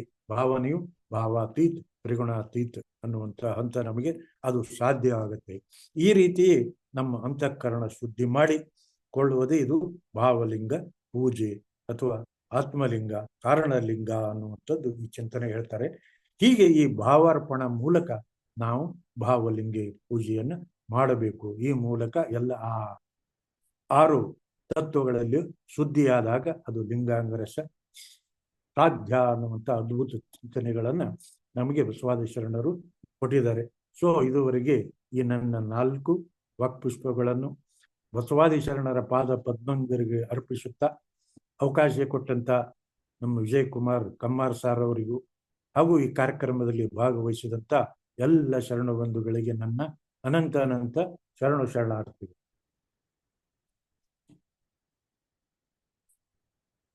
ಶರಣಾರ್ಥಿ ಹಾ ಶರಣ ಸರ್. ಏನು ನಮ್ಮನ್ನ ಒಂದು ತಾಸು 10 ನಿಮಿಷ ಕಟ್ಟಿ ಹಾಕಿದ್ರಿ ಸರ್ ನೀವು. ನಮ್ಮ ಚಿತ್ತ ಅತ್ತ ಇತ್ತ ಅಲ್ಗಾಡ್ಲೇ ಇಲ್ಲ. ನಾವು ಮೇಲ್ಮೇಲೆ ಅಷ್ಟೇ ಇಷ್ಟಲಿಂಗ, ಪ್ರಾಣಲಿಂಗ, ಭಾವಲಿಂಗ ಓದ್ಕೊಂಡಿದ್ವಿ ಸರ್. ಎಷ್ಟೊಂದು ತತ್ವಗಳನ್ನ ಹೇಳಿದ್ರಿ, ಎಷ್ಟೊಂದು ಆಳವಾದ ವಿಚಾರಗಳು. ನಿಜಕ್ಕೂ ಸರ್, 1 ತಾಸು 10 ನಿಮಿಷ ನಾವು ಹೇಗ್ ಕಳೆದ್ವಿ ಗೊತ್ತಿಲ್ಲ. ನಮ್ಮನ್ನ ಕಟ್ಟಿ ಹಾಕಿದಿರಿ ಸರ್. ನಿಮ್ಮ ಅನುಭವಕ್ಕೆ ನಮ್ಮೆಲ್ಲರ ಪರವಾಗಿ ಅನಂತ ಶರಣಾರ್ಥಿಗಳು ಸರ್. ಬಹಳ ಅಂದ್ರೆ ಬಹಳ ಖುಷಿ ಆಯ್ತು ಸರ್. ಇವತ್ತು ಬಹಳ ದೊಡ್ಡ ಅನುಭವವನ್ನ ನಾವು ಕೇಳಿದ್ದೇವೆ ಅಂತನ್ನುವಂತ ಖುಷಿ ನಮ್ಮೆಲ್ರಿಗೂ ಕೂಡ ಇದೆ ಸರ್. ಮತ್ತೊಮ್ಮೆ ತಮಗೆ ಶರಣಾರ್ಥಿಗಳು.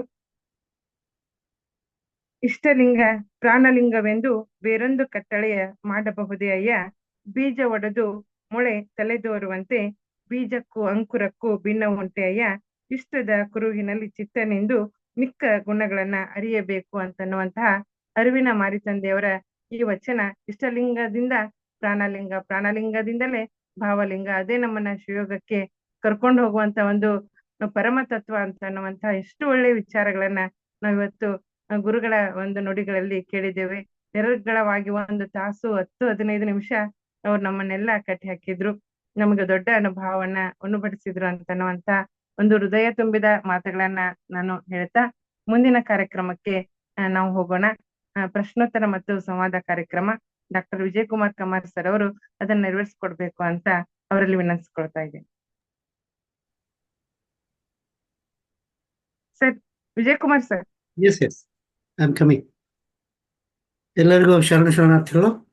ಒಂದು ಉತ್ತಮ ಉಪನ್ಯಾಸವನ್ನ ನೀಡಿದಂಥ ಶ್ರೀ ಗುರುನಾಥ್ ಬೂದಿಹಾಳ್ ತುಮಕೂರು ಅವರಿಗೆ ಧನ್ಯವಾದಗಳನ್ನು ಹೇಳ್ತಾ, ಈ ಕಾರ್ಯಕ್ರಮದಲ್ಲಿ ಪಾಲ್ಗೊಂಡಂತ ಎಲ್ಲ ಶರಣೆಯರಿಗೂ ಸಂವಾದದಲ್ಲಿ ಪಾಲ್ಗೊಳ್ಳಲು ಆಹ್ವಾನಿಸುತ್ತಾ, ಪ್ರೊಫೆಸರ್ ಬಸವರಾಜ್ ಕಡ್ಡಿ ಅವರು ಬಂದಿದ್ದಾರೆ. ತಾವು ಈ ಕಾರ್ಯಕ್ರಮ ಕುರಿತು 2 ಮಾತುಗಳನ್ನು ಹೇಳ್ಬೋದಾ ಸರ್? ಪ್ರೊಫೆಸರ್ ಬಸವರಾಜ್ ಕಡ್ಡಿ ಅವರು. Okay sir. ಪ್ಲೀಸ್. ನಮಸ್ಕಾರ ಸರ್. ನಮಸ್ಕಾರ. ಹೇಳಿ. ಏನಿಲ್ಲ, ಬಹಳ ಚೆನ್ನಾಗಿ ಮಾತಾಡಿದ್ರು ಗುರುನಾಥ್ ಅವರು. Except everything, expect nothing, mind is bundle of thoughts ಇಂತ ಒಳ್ಳೆ ವಿಚಾರಗಳನ್ನು ಕೊಟ್ರು. ಆಮೇಲೆ ಅಲ್ಲೇ ಶಿಖಾಚಕ್ರದಲ್ಲಿನ ನಿಷ್ಕಲ ಲಿಂಗ ಅದನ್ನೊಂದಿಷ್ಟು ಅನುಭವಿಸುವಂತ ಒಂದಿಷ್ಟು ಇನ್ನಷ್ಟು ಅದ್ರ ಬಗ್ಗೆ ಹೇಳಿದ್ರೆ ಚೆನ್ನಾಗಿ ಆಗ್ತೈತಿ. ಅರಿವು ಆಚಾರಗಳ ಸಮಾಗಮವೇ ಭಕ್ತಿ ಅಂತ ಬಹಳ ಸುಂದರವಾದ ಭಕ್ತಿ. ಅದ್ರ ಬರೇ ನಾವು ಹೊರಗಿನ ಭಕ್ತಿ ಮಾಡಕ್ ಹೋಗ್ತೀವಿ. ಅರಿವು ಆಚಾರಗಳ ಸಮಾಗಮವೇ ಭಕ್ತಿ. ನಮ್ಮಲ್ಲಿ ಅರಿವು ಬೇಕು, ಅರಿವಿಗೆ ತಕ್ಕ ಆಚಾರ ಇರಬೇಕು. ಅದೇ ನಿಜವಾದ ಭಕ್ತಿ ಅನ್ನುವಂತ ಒಂದು ಕಾನ್ಸೆಪ್ಟ್, ಹೊಸ ಕಾನ್ಸೆಪ್ಟ್ ಕೊಟ್ರು. ಆಮೇಲೆ ಇನ್ನೊಂದಿಷ್ಟು ಅಂದ್ರೆ ಇಲ್ಲಿ ಭಾವಲಿಂಗ ಪೂಜೆ, ನಾವು ಭಾವವನ್ನ ಅಂತರಂಗವನ್ನ ಶುದ್ಧ ಮಾಡ್ಕೊಂಡ್ರೆ ಸಾಕೇನು ಅಂತ ಅನಿಸ್ತದ. ಏನ ಇಷ್ಟಲಿಂಗದ ಮೂಲಕ, ಪ್ರಾಣಲಿಂಗದ ಮೂಲಕ ಭಾವಲಿಂಗ ಪ್ರವೇಶ ಮಾಡೋದು ಏನ್ ಇವೆಲ್ಲ ಅಂತರಂಗ ಪರಿಶುದ್ಧ ಆದ್ರ ಸಾಕು ಅನ್ನೋದ ಲಾಸ್ಟಕ್ ಅನ್ನೋರ್ ಏನಂದ್ರಂದ್ರ, ಈ ಭಾವ ಪರಿಶುದ್ಧ ಆದ್ರೆ ಇದೇ ಭಾವಲಿಂಗ ಪೂಜೆ ಅನ್ನುವಂಥದ್ದು ಒಂದು ಕಾನ್ಸೆಪ್ಟ್ ಹೇಳಿದ್ರು. ಅದಕ್ಕೆ ಇಷ್ಟಲಿಂಗದ ಮೂಲಕ ಇನ್ನೊಂದು ಅದೇ ಭಾವಲಿಂಗಕ್ಕೆ ಹೋಗ್ಬೇಕು, ಪ್ರಾಣಲಿಂಗಕ್ಕೆ ಹೋಗ್ಬೇಕು, ಇದೆಲ್ಲ ಹೇಳ್ತಾರದ ಶಿವಯೋಗ ಅಥವಾ ಯೋಗ. ಇಲ್ಲಿ 3 ಕ್ರಮವಾಗಿ ಬರ್ಬೇಕು ಸರ್. ಅದು ಒಂದೇ ಬರಲ್ಲ. ಇಷ್ಟಲಿಂಗ, ಆಮೇಲೆ ಪ್ರಾಣಲಿಂಗ, ಆಮೇಲೆ ಕರೆಕ್ಟ್ ಹ್ಮ್ ಇಷ್ಟಲಿಂಗ, ಪ್ರಾಣಲಿಂಗ, ಭಾವಲಿಂಗ ಇವೆಲ್ಲ ಹೌದು. ಇವೆಲ್ಲ ಪರಿಶುದ್ಧ ಆದ್ರ ಅದೇ ಭಾವಲಿಂಗ ಪೂಜೆನು ಇದು ಇಷ್ಟಲಿಂಗದ ಮೂಲಕ ಒಳ ಪ್ರವೇಶ ಆಗಬೇಕು. ಇಲ್ಲ ಈ ಇಷ್ಟಲಿಂಗ ಇದು ಹೊರಗೆ ಇರುತ್ತೆ, ಅಲ್ಲಿ ಹೊರಗೆ ಹಾ. ಉಳಿದು ಬಿಡತ್ತೆ. ಆಮೇಲೆ ಪ್ರಾಣಲಿಂಗ ಬರುತ್ತೆ, ಪ್ರಾಣಲಿಂಗದಿಂದ ಅದು ಮೀರಿ ಭಾವಲಿಂಗ. ಆಮೇಲೆ ಇಷ್ಟಲಿಂಗ ಇನ್ನೊಂದು ಪದ್ಧತಿ ಅಂದ್ರೆ ಇಷ್ಟಲಿಂಗ ಪೂಜೆ ಮಾಡಿ ಕೆಲವೊಬ್ರು ಅದು ನೀಟು ಧ್ಯಾನದ ಮೂಲಕ ಒಳ ಪ್ರವೇಶ ಮಾಡ್ತಾರೆ, ಹಾಗೆ ಮಾಡ್ಬೇಕು. ಇಷ್ಟಲಿಂಗ ನೋಡ್ಕೊತಾನ ಇಡಬಾರದು ಅದು ಇದು ಮೂಲ ಲಿಂಗ ಒಂದೇನೆ. ನಮ್ಗೆ ಕುರುವಿಗಾಗಿ ಇದು ಮೂರುಗಳನ್ನು ಮಾಡಿದ್ದಾರೆ, ಆಚರಣೆಗಾಗಿ. ಆಚರಣೆ ಆಯ್ತು, ಲಿಂಗಾಂಗ ಸಾಮರಸ್ಯ ಅಂದ್ರೆ ಇವು ಮೂರು ಒಂದೇನೆ, ಭಿನ್ನ ಅಲ್ಲ. ನಮ್ಗೆ ತಿಳುವಳಿಕೆಗಾಗಿ, ಸಾಧನೆಗಾಗಿ ಮೂರು ಮಾಡಿದ್ದಾರೆ. ಲಿಂಗ ಕೆಳಗೆ ಇಡಬಾರದು ಯಾವಾಗ. ನಿರಂತರ ದೃಷ್ಟಿ ಯೋಗ ಮೂಲಕ ಅದು ಅರೂಪ ಆಗಿ ಹೋಗ್ಬಿಡ್ಬೇಕು. ಆ ರೂಪದಿಂದ ನಾನು ಪ್ರಾಣಲಿಂಗಕ್ಕೆ ಹೋಗ್ಬೇಕು. ಅದು ಕೈಯಲ್ಲಿ ಇರ್ಬೇಕು ಇಷ್ಟಲಿಂಗ. ಆ ಪ್ರಾಣಲಿಂಗದಿಂದ ಮತ್ತೆ ಆಂತರ್ಯ ಸೂಕ್ಷ್ಮದೇಯದಿಂದ ಕಾರಣದೇಯ ಆ ಭಾವಲಿಂಗಕ್ಕೆ ಹೋಗ್ಬೇಕು. ಅದು ಆ ರೂಪ. ಓಕೆ.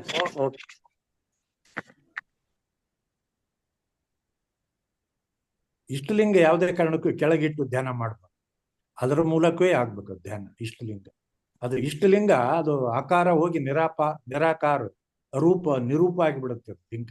ಸ್ಟಾರ್ಟಿಂಗ್ ನೋಡುವಾಗ ಅಷ್ಟೇ ಅದು ಅರಿವಿನ ಕುರು. Thank you sir. Thank you sir. Basavaraj Kaddi sir, ಪ್ರಶ್ನೆಗೆ ಶರಣ ಮತ್ತಾರು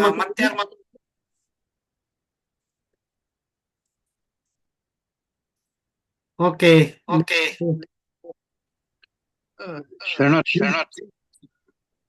ಸರ್ ತಮ್ಮ ಹೆಸರು ಹೇಳಿ. ಪಂಚಾಕ್ಷರಿ. ಓಕೆ. ಸರ್, ಬಹಳ ಉತ್ತಮವಾದ ಇಷ್ಟಲಿಂಗ, ಪ್ರಾಣಲಿಂಗ ಇದು ಯಾಕೋ ಎಕೋ ಬರ್ತಾ ಇದೆ. ಅವರು ಗುರುನಾಥ್ ಅವ್ರು ಇಷ್ಟ, ಪ್ರಾಣ, ಭಾವಲಿಂಗಗಳ ಕುರಿತು, ಅದರ ಒಳನೋಟವನ್ನ ಕುರಿತು ಬಹಳ ಸವಿಸ್ತಾರವಾಗಿ ಒಂದು ತಮ್ಮ ಉಪನ್ಯಾಸವನ್ನ ನೀಡಿದ್ದಾರೆ ಅನುಭಾವಿ ಶರಣರು.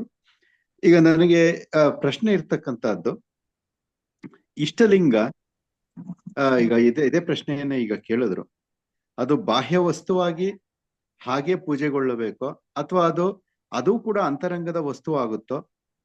ಅದನ್ನ ಪೂಜಾ ಕ್ರಿಯೆ ಅಂತಕ್ಕಂಥದ್ದೇನು ಅಷ್ಟವಿಧಾರ್ಚನೆ ಷೋಡಶೋಪಚಾರ ಅಂತ ಹೇಳ್ತಾರಲ್ಲ, ಹಲವಾರು ವಚನಗಳಲ್ಲಿ ಬರುತ್ತೆ. ಅದರ ಕುರಿತು ಒಂದ್ ಸ್ವಲ್ಪ ಬೆಳಕು ಚೆಲ್ಲಬೇಕು ಅಂತ ಕೇಳ್ಕೊತಾ ಇದ್ದೀನಿ. ಅನ್ಮ್ಯೂಟ್ ಮಾಡ್ಕೊಳ್ಳಿಪ್ಪ. ಮ್ಯೂಟ್ ಆಗಿದೆ ನಿಮ್ ಫೋನಿಗೆ. ಕೇಳಿಸ್ತಾ ಇದೆಯಾ ಸರ್? ಈಗ ಕೇಳಿಸ್ತಾ ಇದೆ. ನಮ್ಮ ಇಷ್ಟಲಿಂಗ ಪೂಜೆ ಆದ್ಮೇಲೆ ಅದು ಅರ್ಚನೆ ಆದ್ಮೇಲೆ ನಾವು ನಿರೀಕ್ಷಣೆ ಎಲ್ಲಿ ಹೋಗುತ್ತೆ? ಆ ಆಚಾರ್ಯದಲ್ಲಿ ಇದು ಆಚಾರಲಿಂಗ, ಆ ಗುರುಲಿಂಗ ನೋಡಿ, ಅವುಗಳ ಮೂಲಕ ಶಿವಲಿಂಗ, ಈ ಸುಷುಮ್ನ ನಾಳ, ಈ ಏನು ಚಕ್ರಗಳಿವೆ ನೋಡಿ, ಆ ಶಿಖಾ ಚಕ್ರದಲ್ಲಿ ಒಂದೊಂದು ಲಿಂಗಗಳನ್ನ ಗುರುತಿಸಿದ್ದಾರೆ ಶರಣರು. ಅವುಗಳ ಮೂಲಕ ನಾವು ಅನುಸಂಧಾನ ಆಗ್ಬೇಕು, ಅವುಗಳಲ್ಲಿ ಮನನ ಇಡಬೇಕು. ಒಂದಾದ್ರ ಮೇಲೆ ಒಂದು ಅವು ಅಂತರದಲ್ಲಿ ಹೋಗ್ತಾ ಇರ್ತವೆ. ಇದು ಲಿಂಗ ಇದು ನಿಂತು ಬಿಡತ್ತೆ ಇಲ್ಲಿಗೆ. ನಾವು ಇಷ್ಟಲಿಂಗ ಕೈಯಲ್ಲಿ ಇರಬೇಕು, ಇರ್ಕೂಡ್ದಂತಲ್ಲ. ಹಾಗೆ ನೀನು ಒಳಗೆ ಹೋದಾಗ ನಮ್ಮ ಮನಸ್ಸು ಸಂಪೂರ್ಣ ಅಲ್ಲಿರ್ಬೇಕು, ಬಾಹ್ಯ ಎಲ್ಲ ಇದು ಹೊರಟೋಗ್ಬಿಡತ್ತೆ. ಇದು ಇಷ್ಟಲಿಂಗ ಇದ್ರೂ ಇದು ನಿರಾಕಾರ ಹೋಗ್ಬಿಟ್ಟಿರ್ತದೆ. ಯಾಕೆಂದ್ರೆ ನಮ್ಮ ಗಮನ ಅಲ್ಲಿರುತ್ತೆ. ಇದು ನೋಡ್ತಾನೆ ಇಷ್ಟಲಿಂಗವೇ ಮಹಾಲಿಂಗ ಆಗ್ಬಿಡುತ್ತೆ, ಬ್ರಹ್ಮಾಂಡದಗಲಾಗ್ಬಿಡುತ್ತೆ. ಆ ನೆಲೆಯಲ್ಲೇನೆ ಆ ಪ್ರಾಣಲಿಂಗ, ಆಮೇಲೆ ಭಾವಲಿಂಗ. ಈ ಪ್ರಾಣವೇ ಪ್ರಾಣವೇ ಲಿಂಗವೇ ಪ್ರಾಣ. ಆ ಪ್ರಾಣ ಅನ್ನುವಂಥ ವಾಯು ತತ್ವದಲ್ಲಿ ಇದು ಇರುವಂಥದ್ದು. ಈ ವಾಯು ತತ್ವದ 5ರಲ್ಲೇ ಇದು ಒಂದು ಪ್ರಾಣ. ವಾಯು ತತ್ವದ ಶುದ್ಧಿನೂ ಅಲ್ಲಿರುತ್ತೆ. ಯಾವುದು? ಪ್ರಾಣ, ಅಪಾನ, ವ್ಯಾನ, ಉದಾನ, ಸಮಾನ. ಈ 5ರ ಈ ಸಮೂಹವೇ ಇದು ಪ್ರಾಣ. ಇದುವೇ ಜೀವಕಳೆ ನೋಡಿ. ಆ ಜೀವಕಳೆಯ ಏನು ಅನುಸಂಧಾನ ಆಗತ್ತೆ. ಆ ಮೂಲಕ ಆತ್ಮ ಅಥವಾ ಆ ಭಾವಲಿಂಗಕ್ಕೆ ನಮ್ಮ ಅಂತರೀಕ್ಷಣೆ ಹೋಗ್ತಾ ಇರುತ್ತೆ ಒಳಗೆ ಸರ್. ಅದು ಅಲ್ಲ, ನಾನು ಕೇಳಿದ್ದು ಇಷ್ಟಲಿಂಗದ ಅಂತ ಹೇಳಿದ್ರಲ್ಲ, ಇಷ್ಟಲಿಂಗ ಅಷ್ಟವಿಧಾರ್ಚನೆ ಷೋಡಶೋಪಚಾರ ಅಂತ ಬರುತ್ತಲ್ಲ, ಆ ವಿಚಾರವಾಗಿ ನೀವು ಅದನ್ನ ಹೇಗೆ ಅದು ಅಷ್ಟವಿಧಾರ್ಚನೆ ಅದು ಏನು ಅಷ್ಟೊಂದು ಶರಣ ತತ್ವದಲ್ಲಿ ಏನು ಅಷ್ಟೊಂದು ಏನಿಲ್ಲ ಸರ್. ಅದು ಅಲ್ಲ, ಮಾಡಬಹುದು, ವಿಚಾರವಾಗಿ ಬರುತ್ತೆ. ಷೋಡಶೋಪಚಾರಗಳನ್ನು ಕುರಿತು ಹೇಳ್ತಾರಲ್ಲ, ಹೇಳ್ತಾರೆ. ಅದು ಇಷ್ಟಲಿಂಗಕ್ಕೆ ಅಷ್ಟೇನೆ ಷೋಡೋಪಚಾರ. ಅದು ಪ್ರಾಣಲಿಂಗ ಭಾವಲಿಂಗಕ್ಕೆ ಆಗಲ್ವಲ್ಲ. ಇಷ್ಟಲಿಂಗಕ್ಕೆ ಅದು ನಾವು ಮಾಡ್ಕೋಬಹುದು ಷೋಡಶೋಪಚಾರ. ಅಲ್ಲ, ಇಷ್ಟಲಿಂಗಕ್ಕೆ ಮಾಡ್ಬೋದು ಅಂತಂದ್ರೆ ಅದ್ರಲ್ಲಿ ಏನ್ ಬರುತ್ತೆ ಅಂದ್ರೆ ಸುವಸ್ತ್ರ, ಸುಕಲ್ಪ, ಸುಖತಲ್ಪ, ಛತ್ರಿ, ಚಾಮರ, ಸಂಗೀತ, ನೃತ್ಯ ಈ ರೀತಿಯಾದಂತ ಹಲವಾರು ವಿಚಾರಗಳು ಬರ್ತವೆ. ಇದು ಇಷ್ಟಲಿಂಗಕ್ಕೆ ಮಾಡ್ಲಿಕ್ಕೆ ಸಾಧ್ಯ ಇದೆಯಾ? ಹೇಗೆ ಇದರ ನಮಗೆ ಲಿಂಗಾಯತರಲ್ಲಿ ಇರ್ತಕ್ಕಂತ ಒಂದು ಗೊಂದಲಗಳೇ ಇದು. ಈ ಗೊಂದಲಗಳಿಗೆ ಒಂದು ಪರಿಹಾರ ಬೇಕಾಗಿದೆ ಅಂತ. ಸರ್ ಅನ್ಮ್ಯೂಟ್ ಮಾಡಿ, ಗುರುನಾಥ್ ಸರ್ ಅನ್ಮ್ಯೂಟ್ ಮಾಡಿ.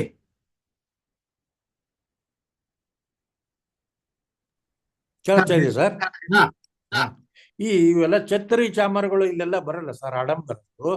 ಇದು ಅತ್ಯಂತ ಸರಳ, ಇದು ಅಂತರಂಗದ ಪೂಜೆ. ಇದು ಇಲ್ಲಿ ಏನು ಅಂತಂದ್ರೆ ಇಲ್ಲಿ ದೃಷ್ಟಿಯೋಗ, ಲಿಂಗಾಂಗ, ಇದು ದೃಷ್ಟಿಯೋಗ, ಶಿವಯೋಗವೇ ಬಹಳ ಮುಖ್ಯವಾದದ್ದು. ನಮ್ಮ ಗಮನ ನಿರಂತರ ಹರಿಯುವಂಥದ್ದು. ಬಹಳ ಸರಳ ರೀತಿಯ ಒಂದು ಪೂಜೆ. ಛತ್ರಿ ಚಾಮರಗಳು, ಕನ್ನಡಿ, ಅದು ಇದು ಇವೆಲ್ಲ ಏನು ಇಲ್ಲಿ ಹೆಚ್ಚು ಏನು ಎಲ್ಲಿ ಬಂದಿಲ್ಲ. ಯಾವ ರೀತಿಯಲ್ಲಿ ಮಾಡ್ತಾರೆ ಅನ್ನೋದು ಏನು ನಮ್ಗೇನು ಗೊತ್ತಿಲ್ಲ ಸರ್. ಆ ರೀತಿ ಏನದು ಅವಶ್ಯಕತೆ ಇಲ್ಲ ಅನ್ಸುತ್ತೆ.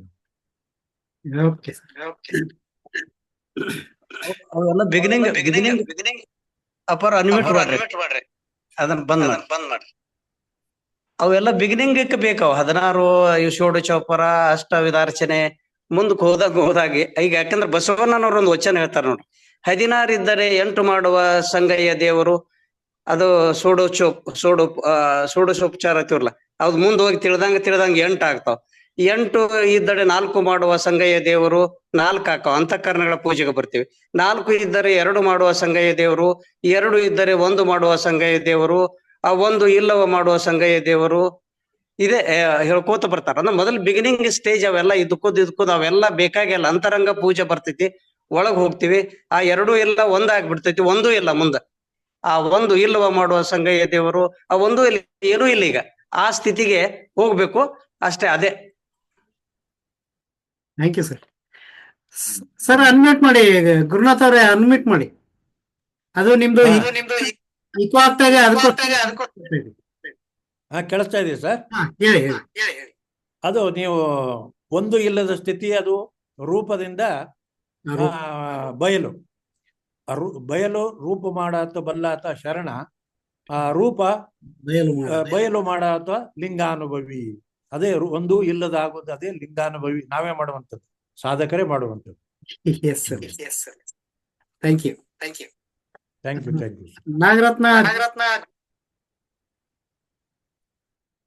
ನಾಗರತ್ನ ಅವ್ರು ಹೇಳಿ. ಗುರುನಾಥ್ ಅಪ್ಪ ಅವರಿಗೆ ಭಕ್ತಿಯ ಶರಣಾರ್ಥಿಗಳು. ಹಾಗೆ ಇವತ್ತಿನ ಕಾರ್ಯಕ್ರಮಕ್ಕೆ ಆಗಮಿಸಿರುವ ಎಲ್ಲ ಶರಣ ತಂದೆ ತಾಯಿಗಳಿಗೂ ನನ್ನ ಭಕ್ತಿಯ ಶರಣಾರ್ಥಿಗಳು. ಅಪ್ಪ ಅವ್ರು ಹೇಳಿದ್ರು, don't expect anything, just accept everything ಅಂತ. ಅದು ನಂಗೆ ತುಂಬಾ ಇಷ್ಟ ಆಯ್ತು, ಮೊದಲನೇದು. ಎರಡನೇದು, ನಮ್ಮ ಶರಣ ಸತ್ಯಕ್ಕ ಅವ್ರು ಹೇಳ್ತಾರೆ, ಅರ್ಚನೆ ಪೂಜನೆ ನೇಮವಲ್ಲ ಅಂತ. ಇದನ್ನ ನಾವ್ ಇಟ್ಕೊಂಡು ಹೇಳೋದಾದ್ರೆ, ಲಿಂಗವನ್ನ ಜಲದಿಂದ ಶುದ್ಧಿ ಮಾಡಿ ಅದಕ್ಕೆ ಒಂದು ವಿಭೂತಿ ಅಷ್ಟನ್ನೇ ಧರಿಸಿ ನಾವು ಧ್ಯಾನಕ್ಕೆ ಕೂತ್ರೆ ಸಾಕಾಗಬಹುದಾ? ಬೇರೆ ಯಾವುದೇ ಷೋಡಶೋಪಚಾರ ಪೂಜೆಗಳನ್ನ ಮಾಡದೆ ಇಷ್ಟೇ ಮಾಡಿದ್ರೆ ಸಾಕಾಗ್ಬೋದಾ? ನಾವು ಧ್ಯಾನಕ್ಕೆ ತೆರಳಬಹುದಾ ಅಂತ. ಜಲ ಮತ್ತೆ ವಿಭೂತಿ ಇವೆರಡನ್ನೇ ನಾವು ಉಪಯೋಗಿಸ್ಕೊಂಡು ನೇರವಾಗಿ ಧ್ಯಾನಕ್ಕೆ ಹೋಗ್ಬಹುದಾ? ಅನ್ಮ್ಯೂಟ್ ಮಾಡಿ ಅಪ್ಪರೇ. ಕೇಳಿಸತ್ತಲ್ಲ ಸರ್ ಈಗ? ಅಲ್ಲಿ ಏನಂದ್ರೆ, ಜಲ ಇಲ್ಲದೆ ಇದ್ರು ಕೂಡ ಬರೀ ವಿಭೂತಿ ಹೊಂದಿದ್ರು ಸಾಕು, ಅದ್ರ ಮೇಲೇನೆ ಆಗತ್ತೆ. ವಿಭೂತಿ ಸ್ನಾನ ಮಾಡ್ಕೊಂಡು ಶಿವಯೋಗ ಮಾಡಬಹುದು.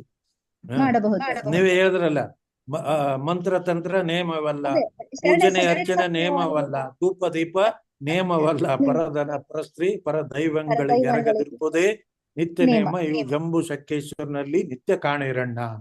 ಹಾಗೆ ಅದು ಅದೇ ಇರೋದು ಶರಣ ತತ್ವೇ ಅದು. ಹೌದು ಇಷ್ಟೇ ಸಾಕು. ಹೌದು ಶರಣ ಅಂದ್ರೆ ಸರಳತೆ. ಅಕ್ಕವ್ರೆ ಒಪ್ಪಂದ. ಶರಣ ತತ್ವ ಅಂದ್ರೇನೆ ಅತ್ಯಂತ ಸರಳತೆ. ಹೌದು ಆಮೇಲೆ ಇದು ಎಲ್ಲ ನಿರಾಕಾರ ತತ್ವ, ಆಕಾರದಿಂದ ಭಿನ್ನವಾದಂಥದ್ದು, ಆಡಂಬರದಿಂದ ವಿರುದ್ಧವಾದಂಥದ್ದು. ಸರಳತೆಯೇ ಇದು ಶರಣ ತತ್ವ. ಆಮೇಲೆ ಇನ್ನೊಂದು ಎಕೋ ಬರ್ತಾ ಇದೆ.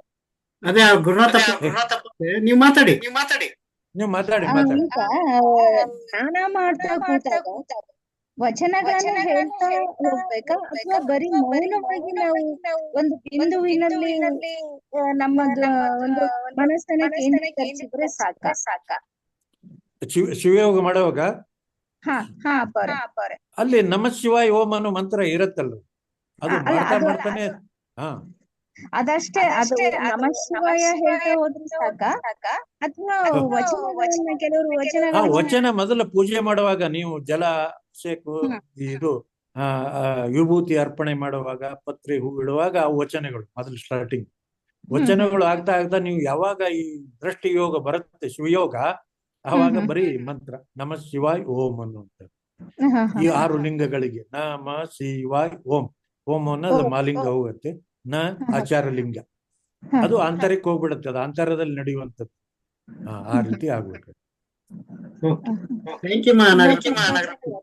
ಶರಣು ಶರಣಾರ್ಥಿಗಳು. ಶರಣು ಶರಣಾರ್ಥಿ ಅಕ್ಕೋರು. ಸರ್ ಜಗದೀಶ್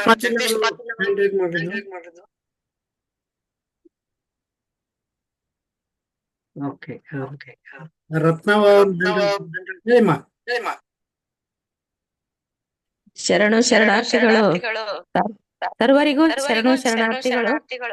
ಶರಣಾರ್ಥಿ. ಗುರುನಾಥ್ ಅಪ್ಪರು ಇವತ್ತು ಕೊಟ್ಟಿರ್ತಕ್ಕಂಥ ಉಪನ್ಯಾಸ 60-70 ನಿಮಿಷ ಕೊಟ್ರಲ್ಲ, ಅದು ಬರೀ ಉಪನ್ಯಾಸ ಆಗಿರ್ಲಿಲ್ಲ. ಅವರ ಅನುಭವ ಸಾಕಷ್ಟು ಇದೆ. ಅವರಿಗೆ ಸಾಧನೆ ಇದೆ ಅಂತ ಹೇಳಿ ಅವ್ರ ಮಾತುಗಳಲ್ಲಿ ನಮಗ್ ಗೊತ್ತಾಯ್ತು. ನಿಜವಾಗ್ಲು ಸಾಧನೆ ಮಾಡಿದವ್ರಿಗೆ ಈಗ ಈ ಪ್ರಶ್ನೆಗಳಿಗೆ ಉತ್ತರ ಕೊಟ್ರಲ್ಲ, ಆ ಉತ್ತರದಲ್ಲಿ ಗೊತ್ತಾಗತ್ತೆ ಅವರು ಎಷ್ಟು ಅಧ್ಯಯನ ಮಾಡಿದ್ದಾರೆ ಮತ್ತೆ ಕಂಡುಕೊಂಡಿದ್ದಾರೆ ಅನ್ನೋದು ಅರ್ಥ ಆಯ್ತು ನಮಗೆ. ನಿಜವಾಗ್ಲು ಈ ಅಂಗ ಮನ ಪ್ರಾಣ ಬಹಳ ಚೆನ್ನಾಗಿ ಹೇಳಿದ್ರು. ಆ ಒಂದು ಆತ್ಮ ದೇಹದಲ್ಲಿ ಅಡಗಿದೆ. ಆತ್ಮದ ಇರುವಿಕೆಯನ್ನ ತಿಳಿಯಕ್ಕಾಗಲ್ಲ, ಅದು ಸಾಧನೆಯಿಂದ ಮಾತ್ರ ಸಾಧ್ಯ ಅಂತ ಹೇಳಿ ಸಾರಿ ಹೇಳಿದ್ದಾರೆ ಶರಣರು. ಅದನ್ನ ತುಂಬಾ ಚೆನ್ನಾಗಿ ಅರ್ಥ ಮಾಡಿಸಿದ್ರು ಗುರುನಾಥ್ ಸರ್, ತುಂಬಾ ಚೆನ್ನಾಗಿ ಅರ್ಥ ಮಾಡಿಸಿದ್ರು. ಏನು ಈ ವಚನಗಳ ಉದ್ದೇಶನೇ ಅದು. ನಾನಾ ರೀತಿಯಾಗಿ ಪರಿಪರಿಯಾಗಿ ಹೇಳಿದ್ದಾರೆ. ದೇಹದೊಳಗೇನೆ ದೇಹದೊಳಗೆ ದೇಹಿ ಪರಮಾತ್ಮ ಇದ್ದಾನೆ. ಅದೊಂದು ಬೇರೆ ಮನುಷ್ಯ ಅಲ್ಲ ರೀ. ನಾವು ಮೊದ್ಲು ಏನ್ ಮಾಡ್ಕೊಂಡಿದ್ವಿ, ಬೇರೆ ಮನುಷ್ಯ, ಅವನು ಶಿವ ಬಂದ್ ಎದುರಿಗೆ ನಿಂತು ಪ್ರತ್ಯಕ್ಷ ಆಗ್ತಾನೆ ಹಂಗ್ ತಿಳ್ಕೊಂಡಿದ್ವಿ. ಅದ ಹಂಗಲ್ಲ. ಸಾಧನೆಗೆ ಇಳಿದಾಗ ನಾನೇ ಪರಮಾತ್ಮ, ಅಲ್ಲಿ ಸಂದಿಲ್ಲ ಅಂತ ಹೇಳ್ತಾರೆ ಶರಣರು. ದೇಹಕ್ಕೆ ಆತ್ಮ ಅಂಟ್ಕೊಂಡಿದೆ. ಸುಮಾರು ಉದಾಹರಣೆಗಳನ್ನು ಕೊಟ್ಟರು ಅಪ್ಪರು. ನೀರು ಮಣ್ಣಿನಂತೆ, ಬೇರು ಸಾರದಂತೆ, ಗಂಧ ತಿರುವಿನಂತೆ, ಆ ಹೂ ಅರಳದನ್ನು ಹೇಳಿದ್ರು. ಬಹಳ ಚೆನ್ನಾಗಿ ಉದಾಹರಣೆಗಳನ್ನ ಹೇಳ್ಕೊಟ್ರು.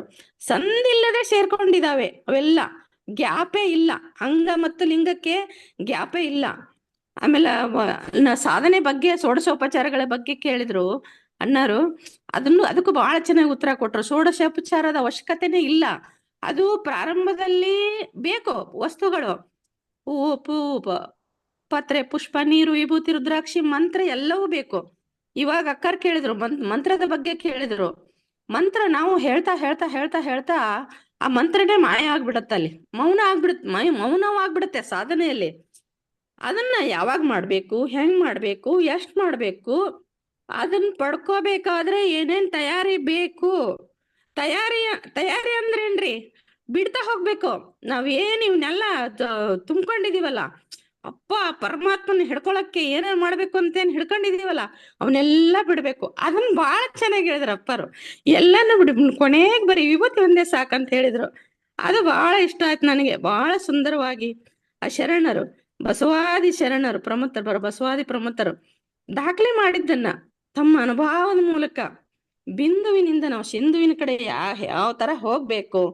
ಆ ಲಿಂಗ ಅಂಗದಲ್ಲಿದ್ದಾಗ ಆಯತ ಆಗತ್ತೆ. ನಾವು ಬರೀ ಲಿಂಗ ಕಟ್ಕೋಬೇಕಪ್ಪ, ಲಿಂಗಾಯತರು ಅಂತ ಹೇಳಿ ಆಯತ ಮಾಡ್ಕೊಂಡಿರ್ತೀವಿ. ಆದ್ರೆ ಆ ಲಿಂಗ ಭಾವದಲ್ಲಿ ಅಂದ್ರೆ ಅದನ್ನ ಸ್ವಾಯತ್ತ ಮಾಡ್ಕೋಬೇಕು, ತಿಳ್ಕೊಬೇಕು ಅದನ್ನ. ಅದ್ರ ಆಳ ಅರಿವು ತಿಳ್ಕೊಂಡಾಗ ಮಾತ್ರ ಅದು ಸಂಪೂರ್ಣ ತಿಳಿದ್ರೆ ಮಾತ್ರ ಸನ್ನಿಹಿತ ಆಗೋದಕ್ಕೆ ಸಾಧ್ಯ. ಅದನ್ನ ಬಹಳ ಚೆನ್ನಾಗಿ ಹೇಳಿದ್ರಪ್ಪ. ಯಾವ ರೀತಿಯಾಗಿ ನಾವು ಆಯತದಿಂದ ಸ್ವಾಯತ್ತ ಮಾಡ್ಕೊಂಡು ಸನ್ನಿಹಿತದ ಕಡೆಗೆ ಹೋಗ್ಬೇಕು ಅನ್ನೋದನ್ನ ಸಂಪೂರ್ಣವಾಗಿ ತಿಳಿಸಿದ್ರು. ನನಗಂತೂ ಬಹಳ ಖುಷಿ ಆಗ್ತಾ ಇತ್ತು. ಎಷ್ಟೊಂದು ಜನರಿಗೆ ಇದರ ಅವಶ್ಯಕತೆ ಇದೆಯಲ್ಲಪ್ಪ. ಅಂಗ ಮನ ಪ್ರಾಣ ಕಾಯ ವಾಚ ಮನಸ ನಾವು ಆ ಲಿಂಗದಲ್ಲಿ ಸ್ಥಾಪಿತ ಆಗ್ಬೇಕು. ಅದೇ ಲಿಂಗ ಹೇಳಿದ್ರು, ಲಿಂಗ ನಾವು ಹಿಡ್ಕೋಬೇಕು, ಇದ್ ಮಾಡ್ಬೇಕ ಪೂಜೆ. ಅದು ಸಾಧನೆ ಮಾತ್ರ.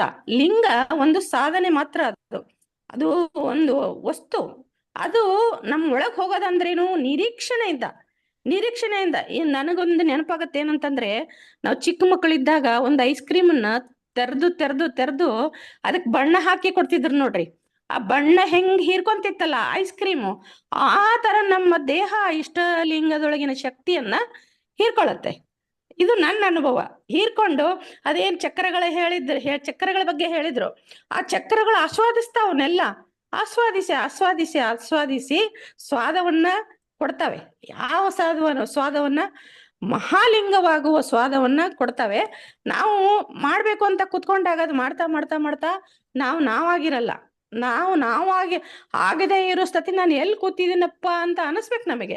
ಎಷ್ಟೊತ್ತು ನಾನು ಮಾಡ್ಕೊಂಡಪ್ಪ ಅಂತ ಹೇಳಿ ಲೆಕ್ಕ ಹಾಕ್ಬಾರ್ದು. ಹಂಗ್ ಕುತ್ಕೊಂಡಾಗ ಮಾತ್ರ ಸಾಧ್ಯ ಅನ್ನೋದನ್ನ ಬಹಳ ಚೆನ್ನಾಗಿ ಅಪ್ಪರು ಹೇಳ್ಕೊಟ್ರು. ನಿಜವಾಗ್ಲೂ ಬಹಳ ಖುಷಿ ಆಯ್ತು ಇವತ್ತಿನ ಉಪನ್ಯಾಸ. ನಾನು ಜಾಸ್ತಿ ಮಾತಾಡಿದ್ನೇನು. ಶರಣಾರ್ಥಿಗಳು. ಓಕೆ.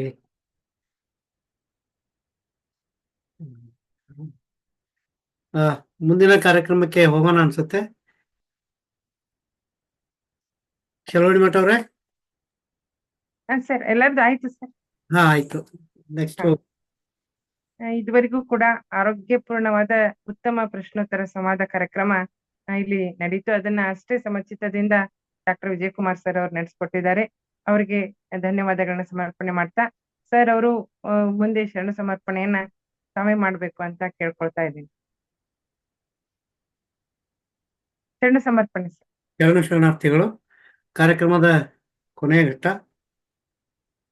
ಇವತ್ತು ಎಂದಿನಂತೆ ನಾವು ಮಕ್ಕಳಿಗೆ ಪ್ರಾರ್ಥನೆಯನ್ನ ಮಾಡುವಂತಹ ಒಂದು ಅವಕಾಶವನ್ನು ಕೊಡ್ತಾ ಇದ್ದೀವಿ. ಇಂದು ಕುಮಾರ ಧನುಷ್ ಕೆ ಆರ್ ತುಮಕೂರು ಅವರು ಆರಂಭ ಮಾಡುವನೆಯ ಗುರುಪೂಜೆಗೆಂದು ಅಂತಕ್ಕಂಥ ಹಾಡನ್ನ ಬಹಳ ಸುಶ್ರಾವ್ಯವಾಗಿ ಹೇಳಿದ್ರು. ಅವ್ರಿಗೆ ಧನ್ಯವಾದಗಳನ್ನು ಹೇಳ್ತಾ, ಎರಡನೇದಾಗಿ ಶ್ರೀಮತಿ ದೀಪಾ ಕುಲಕರ್ಣಿ ಧಾರವಾಡ ಅವರು ಎತ್ತಣ ಮಾಮರ ಎತ್ತಣ ಕೋಗಿಲಿ ಅಂತಕ್ಕಂಥ ಒಂದು ಅಲ್ಲಂ ಪ್ರಭುಗಳ ವಚನವನ್ನ ಪ್ರಸ್ತುತ ಮಾಡಿದ್ರು. ಅವರಿಗೂ ಕೂಡ ಧನ್ಯವಾದಗಳನ್ನು ಹೇಳ್ತಾ, ಇಂದಿನ ಕಾರ್ಯಕ್ರಮದಲ್ಲಿ ಸ್ವಾಗತ ಆಲ್ ಇನ್ ಒನ್ ಮಾಡಿದಂಥ ಡಾಕ್ಟರ್ ಶಲವಣ್ ಮಠ ಅವರಿಗೂ ಕೂಡ ಧನ್ಯವಾದಗಳನ್ನು ಹೇಳ್ತಾ, ಇಂದಿನ ಉಪನ್ಯಾಸದಲ್ಲಿ ಲಿಂಗ ಅಂದ್ರೆ ಏನು ಅಂತಕ್ಕಂಥ ಮಾತಿನಿಂದ ಹಿಡಿದು ಭಾವಲಿಂಗದವರೆಗೆ ಅತ್ಯಂತ ವಿಸ್ತೃತವಾಗಿ ಚರ್ಚೆಯನ್ನ ಮಾಡಿದಂಥ ಶ್ರೀ ಗುರುನಾಥ್ ಬೂದಿಹಾಳ್ ತುಮಕೂರು ಅವ್ರಿಗೂ ಕೂಡ ಧನ್ಯವಾದಗಳು.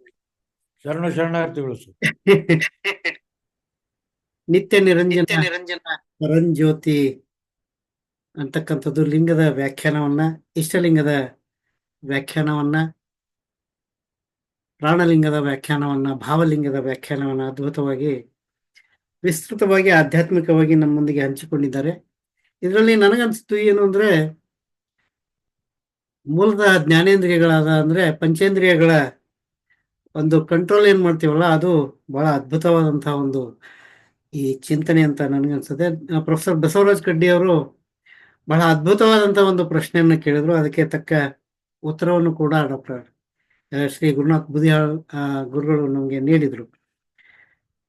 64 ಲಿಂಗಗಳನ್ನು ಕೂಡ ಪ್ರಸ್ತಾಪನೆ ಮಾಡ್ತಾ ಈ ಇಷ್ಟಲಿಂಗ, ಪ್ರಾಣಲಿಂಗ, ಭಾವಲಿಂಗ ಕುರಿತು ಉತ್ತಮ ಉಪನ್ಯಾಸವನ್ನು ನೀಡಿದ್ದಕ್ಕಾಗಿ ಅವರಿಗೂ ಕೂಡ ಈ ಮೂಲಕ ಶರಣಾರ್ಥಿಗಳು ಹಾಗೂ ಧನ್ಯವಾದಗಳನ್ನು ಹೇಳ್ತಾ, ಇಂದಿನ ಸಂವಾದದಲ್ಲಿ ಪಾಲ್ಗೊಂಡಂತ ಪ್ರೊಫೆಸರ್ ಬಸವರಾಜ್ ಕಡ್ಡಿ ಅವರಿಗೂ, ಪಂಚಾಕ್ಷರಿ ಅವರಿಗೂ, ನಾಗರತ್ನ ಜಿಕೆ ಹಾಗೂ ರತ್ನವ್ವ ಅವರಿಗೂ ಕೂಡ ಧನ್ಯವಾದಗಳನ್ನು ಹೇಳ್ತಾ, ಅತ್ಯಂತ ಅಚ್ಚುಕಟ್ಟಾಗಿ ಈ ಕಾರ್ಯಕ್ರಮವನ್ನು ನಿರ್ವಹಣೆ ಮಾಡಿದಂಥ ಡಾಕ್ಟರ್ ಪುಷ್ಪಾವತಿ ಶಲ್ವಡಿ ಮಠ ಹಾವೇರಿ ಅವರಿಗೂ ಕೂಡ ಧನ್ಯವಾದಗಳನ್ನು ಹೇಳ್ತಾ, ಮುಂದಿನ ವಾರ ದಿನಾಂಕ 22/3/2025 ಡಾಕ್ಟರ್ ಫಗು ಹಳಕಟ್ಟಿ ಅವರ ಬದುಕನ್ನು ಕುರಿತು ಮಾತನಾಡಲಿದ್ದಾರೆ ರಾಯಬಾಗದ ಡಾಕ್ಟರ್ BM ಪಾಟೀಲ್ ಅವರು ಅವರ PhD ಥೀಸಿಸ್ ಫಗು ಹಳಕಟ್ಟಿ ಅವರ ಬದುಕು ಬರಹ ಅದರ ಕುರಿತು ಅವರು ಥೀಸಿಸ್ ಅನ್ನು ಮಾಡಿದ್ದಾರೆ. ಮುಂದಿನ ವಾರ ಅವು ಹೀಗೆ ಸೇರಿ ಫಗು ಹಳಕಟ್ಟಿ ಅವರ ಒಂದು ಬದುಕನ್ನ ಕುರಿತು ನಾವು ಅರ್ಥ ಮಾಡ್ಕೊಳ್ಳೋಣ ಅಂತ ಹೇಳ್ತಾ, ಮತ್ತೊಮ್ಮೆ ಮಗದೊಮ್ಮೆ ಸಂವಾದದಲ್ಲಿ ಪಾಲ್ಗೊಂಡಂತ ಎಲ್ಲರಿಗೂ ಹಾಗೂ ಇಂದಿನ ಉಪನ್ಯಾಸವನ್ನ ನೀಡಿದಂಥ ಶ್ರೀ ಗುರುನಾಥ್ ಬೂದಿಹಾಳ್ ಅವರಿಗೂ ಧನ್ಯವಾದಗಳು ಹೇಳ್ತಾ, ಮುಂದಿನ ವಾರ ಇದೇ ಥರ ನಾವೆಲ್ಲರೂ ಸೇರಿ ಈ ವಚನ ಸಾಹಿತ್ಯದ ತೇರನ್ನ ಎಳೆಯುವಂತಹ ಜವಾಬ್ದಾರಿಯನ್ನ ಮಾಡೋಣ ಅಂತ ಹೇಳ್ತಾ ಈ ಕಾರ್ಯಕ್ರಮವನ್ನ ಇಲ್ಲಿಗೆ ಮುಕ್ತಾಯ ಮಾಡೋಣ. ಎಲ್ರಿಗೂ ಶರಣಾರ್ಥಿಗಳು. Madam, I can control the meeting please.